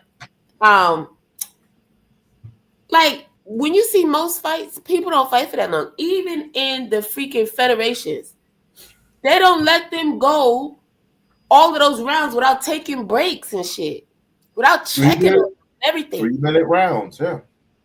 And some of them are less than that at a time. And literally, let's go. Hold on a second. Even in battle rap, they don't want you to go past 3-minute rounds. Mm-hmm. I'm just saying, that's like regulations, right? Now, battle rap may construct their rounds after boxing and all of that, but it is what it is. I'm just saying, this is a thing. So they literally let somebody lay on top of somebody else, like all his body weight, then whoever else body weight, and everything else. Literally, right? A lynching, another public lynching. But nobody understands that. That's just one person. That was the first thing that popped in my head. But we know it's been several, and we're only talking about in 2020 since supposedly everybody was locked down, right? First of all, let's talk about the fact that they was going around spraying that mother effing crap, giving us freaking COVID, but y'all don't want to talk about that. That's why they wanted your behinds inside, okay? So they could do it every morning, do their little rounds. I don't know if y'all noticed any of these telephone poles disappearing, but yeah, it's always the electric people. They out there, right? Why y'all riding around here? Ain't shit going on. Everybody not. Why y'all out here? They don't be moving around like that too much any other time unless it's an emergency, right? But one of the real emergencies when the weather is bad, natural disasters, right? Other than that, they chilling. Those big old trucks was out there 24/7 in the fog. Yes, too. That's what I'm talking about. So you know exactly what I'm talking about. Every single morning. And how do I know? Because I was supposed to be in the house, but no. Every single morning, I was out my damn house. Okay? Everybody walking their dog, jogging, doing it. Look, I was out there. So that's how I know. Because I got caught in that shit. Yeah, I damn sure did. But I'm just saying. I saw it all. I just wish if I knew, you know how they say hindsight is 20/20. Now I knew what was going on and I was telling my peoples, but I guess they thought I was crazy. But it is what it is. I'm just mad I didn't get it on camera. Other than that, though, I'm glad I lived to talk about it because they sure enough try to take me out of here. That's why I didn't take the shot. But everybody was getting on my ass about taking the shot. And it was like, why when it's a 99.9 survivor rate? And the only thing you can take and stop eating so much damn red meat, because red meat is not good for you any goddamn way. Start taking your zinc, start taking your black seed oil, and you'll be fine. Look, they will take all of your blood and then go tell you eat a steak as rare as you can stand it. Okay? That's crazy. Isn't that some crap? But when your water breaks, you can't drink any water, and that shit gets replenished and filled back up. Like, what the hell is they talking about? You heard what I said, though, right? But why not just eat something that is more applicable to your body, like greens and more greens that you can. That's not what they tell you to go do. I'm just saying, when your iron is low, or if they just took greens. Blood, they don't tell you to go eat your greens. They tell you red meat rare. So they really want that meat to be red when you consume it. Okay? Not dyed red, baby. Have a hamburger. Hamburger? I hadn't had a real hamburger in years. Where do you get your meat from? I don't see any cows around. Oops. Where do you get your burgers from?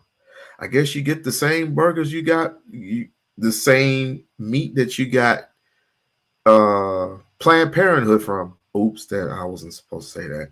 Oh, shit. Oh, yeah, well, that's on you. I'm glad I didn't say nothing like that. But, okay, so, look, but they used to be butcher shops and stuff. You know, you go to the butcher and stuff and everything. Now, even when you go to some shops, even if they cutting something up, they cutting it up out the package. There's nothing hanging and it freezes. Nothing. They bring it from the back to the front, laying it out there, slicing it up and doing all that. You not seeing none of these butchers go to work do nothing. Thank you. Hell, you barely see them touch the fish. Now I get, if they got better prep in the mornings or whatever before you get there. But I'm just saying, I've never seen shit like prep, it. What prep is GMO? Prep the GMO? Is that what you're talking about? Prep the GMO? I haven't even gotten into the AFR. I haven't even gotten to that shit yet. I'm not saying I'm the healthiest eater or anything like that, guys. Listen, I cook the junk. Okay, we love some buttery grits around here. We love some fried stuff. I'm not saying that I am the healthiest eater. All I'm saying is I could recognize when stuff isn't real. Just watch out on what you buy and just listen. Sometimes you have to deal with it. So no, you can eat once a day, just like Malcolm did. Yeah, you can eat once a day, but it all depends on that time of day, and of course, you have to train your body to do so. Because us Americans, because us Americans were basically on that 5 meals a day plan. I thought These it was 3 meals and the snacks. Even though a lot of us don't eat in the morning and don't eat at night, then we call ourselves overcompensating. So we have this big meal. Let's say it's in the middle of the day. Just because it's a big meal, you don't need a big meal. You just need a regular meal. That's it. A regular size meal. Hey, Happy. We not at the buffet. No. Say that again slowly. Regular meal. Right. It's a regular size meal. I don't care if it is fried chicken or fried pork chop. Guess what? You eat that one pork chop, your side of mash, and whatever other veggie you have that's green. Hopefully, you need some greens, like he said now. But I'm just saying that's that. You don't need 3 pieces of pork chop. Now, I'm not talking about if it's tiny with no bone cut out. I'm not saying, but I'm just saying, honestly, that's all any human really needs. So you really don't need more than that. Listen, I'm not policing nobody's shit. Eat. If that's what makes you feel good, cool. But I'm just saying, you do not need excess junk. How about that? How about we just start cutting out the junk? AKA the number one thing we need to cut out is the sugar. If all of us Americans could cut out, let's go for half the sugar that we consumed last year, we will be better for it. I promise you. Don't drink as much soda. Don't eat as much. Damn it. Starch. Don't fucking do it. Like, if we could just cut out half the sugar, we'll be better. Yeah, I like my Pepsi Zeros. Listen, you could like them, but you could drink them a little less. If a 12-pack lasts you 3 days, how about trying to stretch it out to 5 days? You understand what I'm saying? Every little thing helps. That's all. That's all I'm saying. She is not tripping. I'm not reducing shit. What we need to be doing is reducing. Yes, these hips.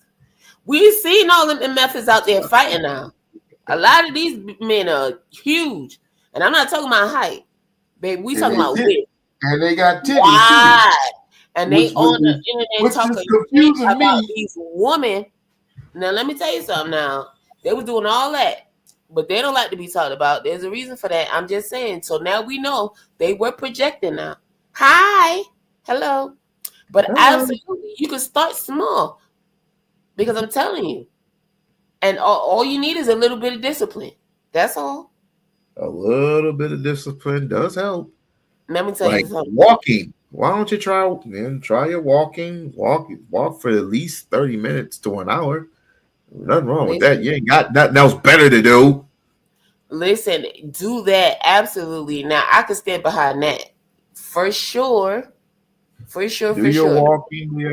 Me, Every day. I'm starting to get back to the thing that I love most, and that's getting my boxing gloves together and start, hitting the bag, hitting the heavy bag. That's what I love. Yeah, okay. Are you gonna fight somebody coming up in April?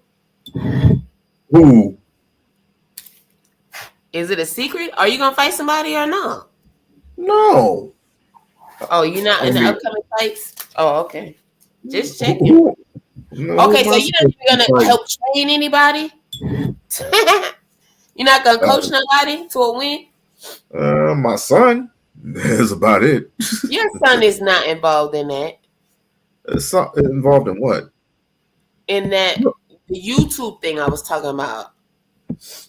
Oh, is there something going down that I don't know about? Another event. They just had an event. They're having another one. Oh, so who's fighting? Now, Listen, I don't know everybody that's fighting. I just know it's going down. I hope the nigga that's still waking up is not going to be fighting. I hope not.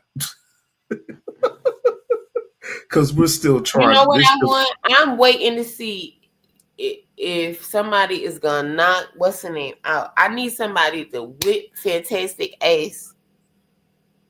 I thought he lost the first one. No, they said he won the last one. He did. I don't understand how nobody. But you know what? It's not UFC. It was just boxing. Anyway, somebody should have been able to knock his ass out, like that ass. I just want somebody to knock him out. That's all.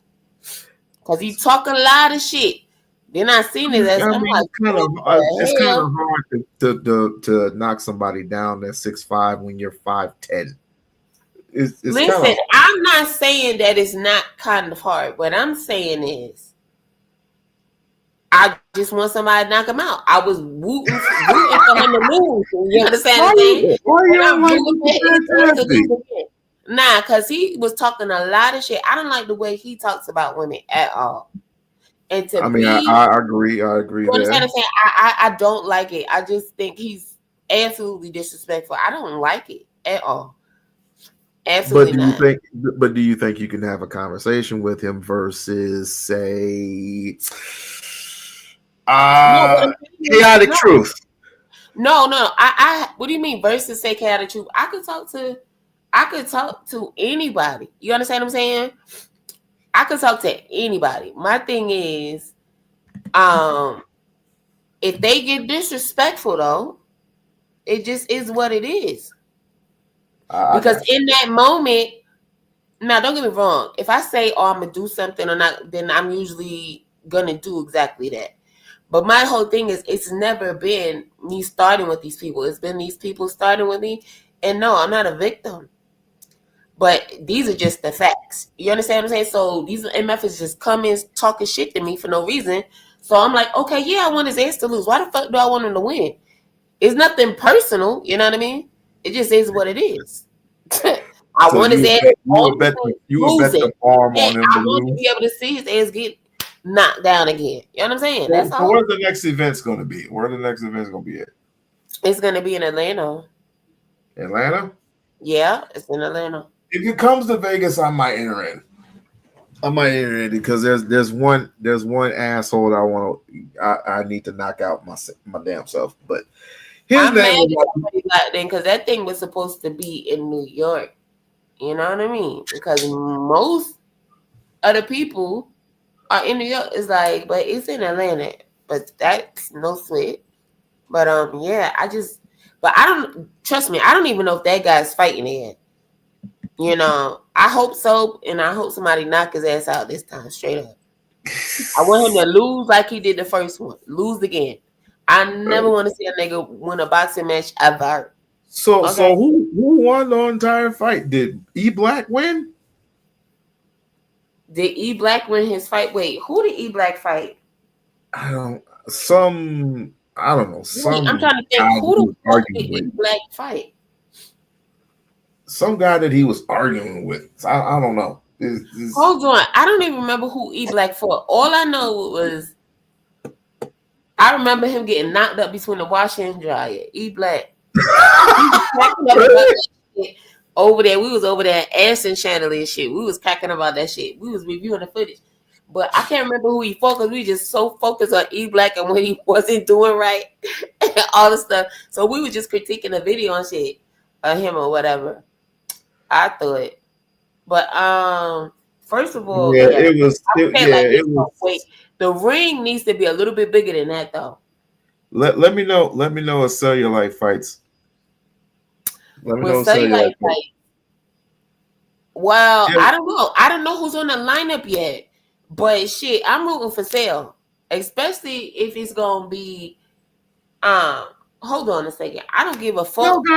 Cell got knocked the fuck out. What are you talking about? Shit, he ain't gonna get knocked out again, motherfucker. You learn from your mistakes. The fuck you thought this was? Hell nah, my money gonna be on sale, especially if it's a rematch or some shit. I don't give a fuck. Hell no, hell no. That nigga took 2 steps and was huffing and puffing. Nigga, please. You were there? You seen it? We saw the tape. We saw the tape. You say he took 2 steps and was huffing and puffing? Nah, you sound like a hater for real. Why you mad at Cell? What did he do to you? Oh, fuck Cell. Fuck his old lady too. But anyway. What the fuck his old lady got to do with this shit? What the fuck, man? Really? Hey, chill. I am chilling. I'm just asking. That's a personal thing. That's a personal thing. Okay, well then shit, leave it personal. That's fucked up though. You sound like a hater. You can't fight, or can you fight? We won't know until we get in the ring now, won't we? And look, that's why I asked you. You say you about to start hitting the bags. That's why I asked you. See, that was my original. Well, I didn't know they were having another competition. I didn't know.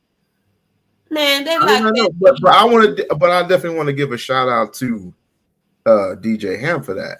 Yeah, absolutely. Yeah, right. Salute to DJ Ham. Definitely get DJ Ham because we want to. His wife and all of them over there. No, salute to all of them. No, because but seriously, we want this to happen than the other thing. If you know what I mean. You know, niggas walking around with. You know, right. No. First of all, a lot of these fights aren't even like these people weren't even like really beefing, so it just is what it is, you know. My bad. I mean, a lot of these people weren't even really beefing. The people that supposedly had beef, guess what? They didn't even fucking show up. Like the fuck. So it is what it is. Yeah, but no, because you know how some people like, oh, they got a grudge and shit. Oh, they really want to fight this person. Was some ladies supposed to fight? Was some ladies supposed to fight? Do you know? The MF didn't even show up, so it is what it is. Like, oh well. Oh, they didn't show up. No, because it was somebody that was supposed to fight, but they didn't show up. Okay. They said they wanted to beat up what's that guy name? Schwarzenegger. They said they want to beat his ass, but they never showed up. Schwarzenegger. Yeah. Schwarzenegger. Yeah, they said they want to fight that big guy. And guess what? They never showed up. Is he black? White? Is he known in the sector? Yeah, he's black. The guy is black. Wasn't everybody there black for the most part?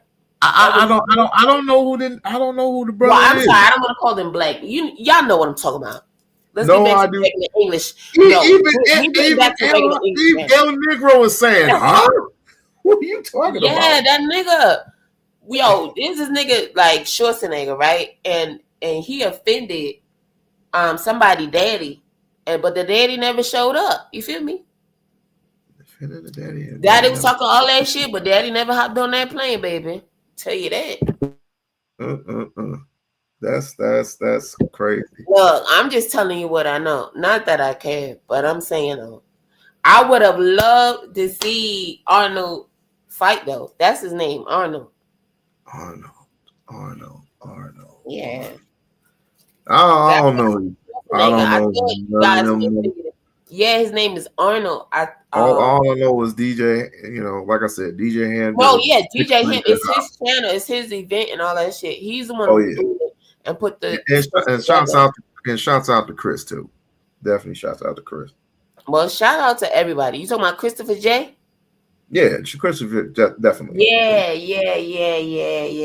He's a good dude too. Yeah. Oh, listen, yeah, and he held it down with the recap last time right after and all that. His thing, absolutely. I watched that. I enjoyed it. I enjoyed it. The only thing I'm hating on is his suits, because every time he dresses up in the suit, I'll straight hate on his ass. I hate her. He thinks I was in the suit one day before, and then right around God got me. I'm like, man, he had just graduated. I was like, oh shit! Congratulations! Why exactly?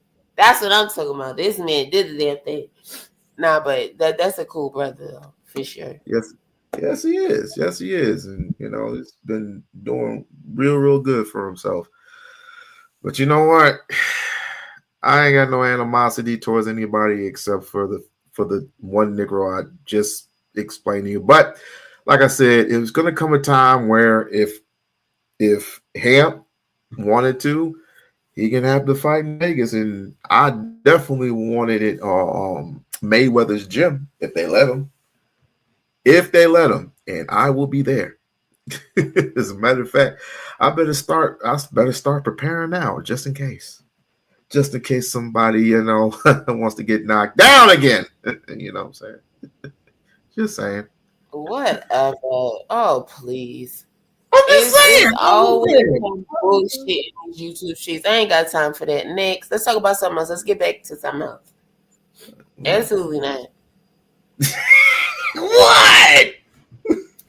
It is not my. Huh? What you mean? What? I'm just saying. You just gotta. But you have to prepare. You have to train. You have to. Yeah, and there's nothing wrong with that. Prepare and train. But don't act like the other motherfucker was prepared or trained when the other motherfucker wasn't even prepared or trained. You shouldn't be hating on fucking. Oh, I know who E Black fought. I remember he fought Black. Huh? Oh yeah. Whatever. It was Black versus E Black. Right. Yes, that's who he fought. I didn't mention the name, Lisa. I did not mention any names. I didn't mention any names. I swear to you, I didn't mention any. Lisa's my aunt. She gets mad at me when I start mentioning names. Yeah, I would too. You listen, Auntie Lisa, Miss Lisa. Listen, I was telling this. Don't even do it to yourself. Like, wow, like you really mad right now. I'm not mad. I'm not mad at all. Okay. I am not mad at all. That's all I'm saying. I'm gonna leave it at that. Look, hey. But I do appreciate this though. This is giving me therapy. This is giving me much therapy. So now what I'm gonna start to do is just straight ignore some shit. Just straight ignore them and just go about my everyday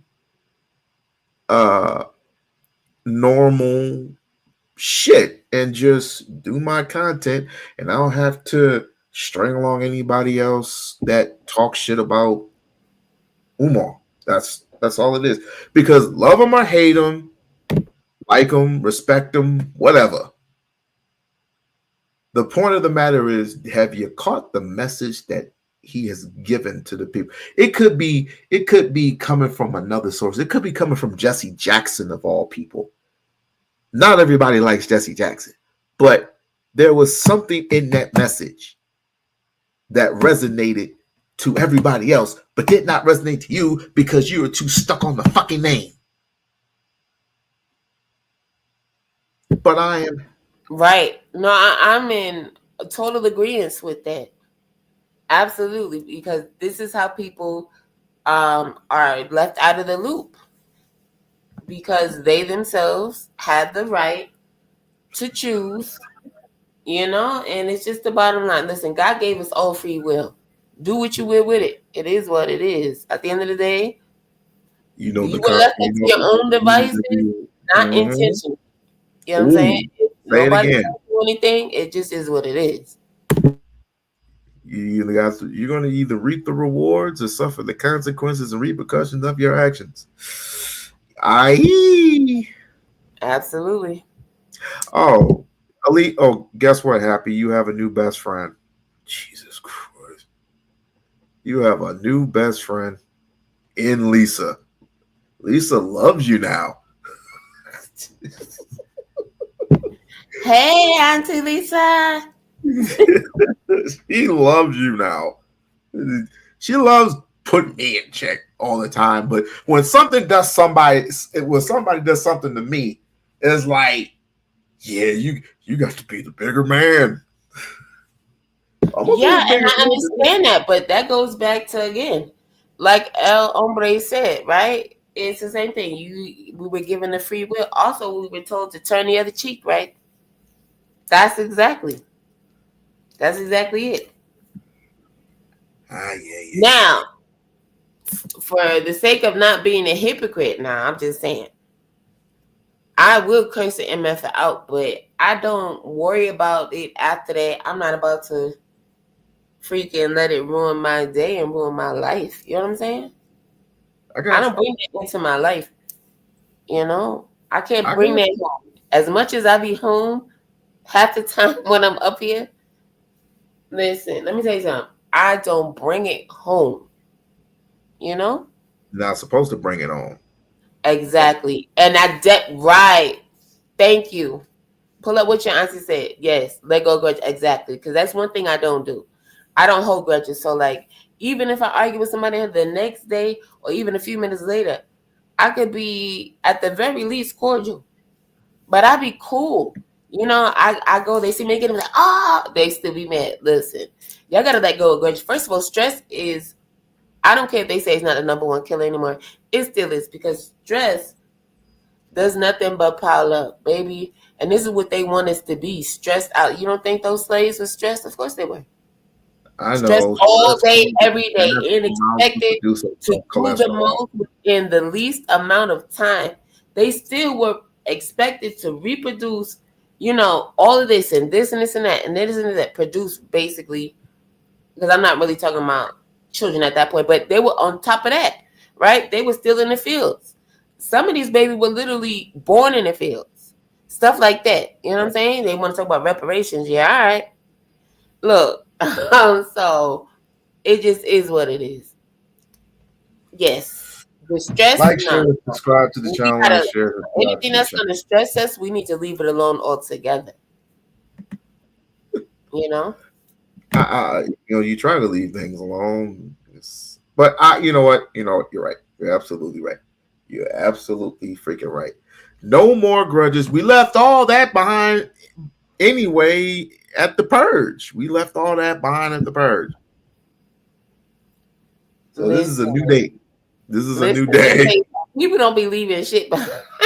That's gonna be so fun. The purge be over, motherfuckers just still mad. I was like, yo, it was just jokes. Like, it was just. It was jokes. It was. And you know what's so crazy is I try to listen to myself play it. First of all, I hate the way I sound when I play it back, right? I'm like, what? This is how I sound? But then also, and I'm talking about, that's in general. Now, imagine a purge. Do you know I went to go hear myself in the purge, and guess what I couldn't hear? Myself. Yourself. I couldn't even hear me. I'm like, oh my goodness. I know I said a few clever things, a few funny things. I couldn't even hear myself. So it is. You know what? I might as well just come out with my embarrassment, because I mean, at least Lisa saw a whole different side of me, and I'm not proud of it either. I'm not proud of it at all. It was just one of those lapse moments that I was like, all right, I was upset. I was just upset. And I ended up doing it again. And guess what? I ended up on Ball of Eggs. I never thought in a million years I would end up on Ball of Eggs. But I ended up on Baller X by yelling at Jay. What was it? Big J. You know who Big J is, right? Oh yeah, I met him over there on Sharon channel for sure. Yeah, that knucklehead. I had to get him. I had to get him. I had to get him. I had to get his ass. I had to get him. Pause. I had to get him. I had to get him. But I never did it again. Never did it again. I told myself, oh, they took the shit down. Oh shit. Look, that's one place you don't want to get caught. So I heard on Baller X. That's what I heard. They said, man. Been there, done that. Been there, done that. Big J's punk ass couldn't handle me. The fuck? But I'm not trying to go there. I wasn't even trying to go there. It was just one of those spare of the moment type things. It was just one of those moments where like he kept yelling and he kept trying to change the topic. But I really wanted to comment on the topic at that particular time. But I just ended up losing my cool that day. I said, never again. Never again. Because I did it to Bomb Cherry. And you know what I did with Bomb Cherry? I apologized.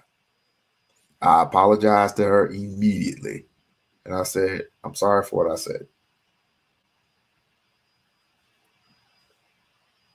Now, I remember apologizing a couple of times, but one of them you know what? I'm not going to do that because I don't want to piss off Lisa. I don't want to piss off Lisa. But guess what? We done went way past the hour mark, but we just having fun conversations with me and Happy, and of course, give a shout out to Rachel that was just up here. I'm gonna go ahead and I'm gonna part ways because I gotta get up in the morning and I gotta do regular shit. And you probably won't be hearing from me until Sunday. Happy, you got any last words for us? Because you are a part of us. You do know that, right? Thank you for that. I appreciate it. I just want to say, everybody have a great day. Thank you for having me. Not a problem. Not a problem at all.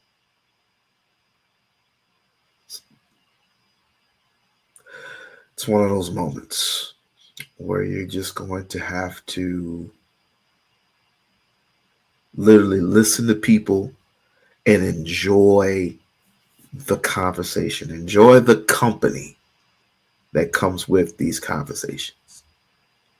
And at the end of the day, what you got mad about, you may not get mad anymore.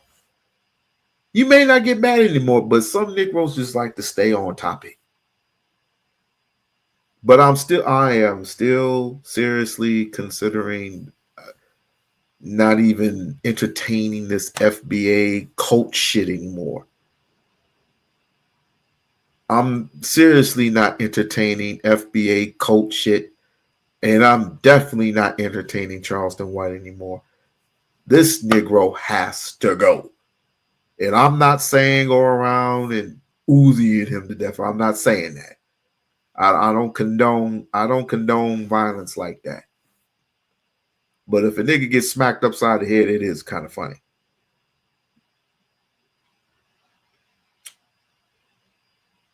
We're gonna come back with another live on Sunday. So if you're in the area, thanks for all the new people that have shown up. Thank you. Like, share, subscribe to the channel. Like, share, and subscribe to the channel. Become a member of the We-On-Loc Nation channel. Trying to do it big in 2025. Okay, Lisa, take us home. Peace.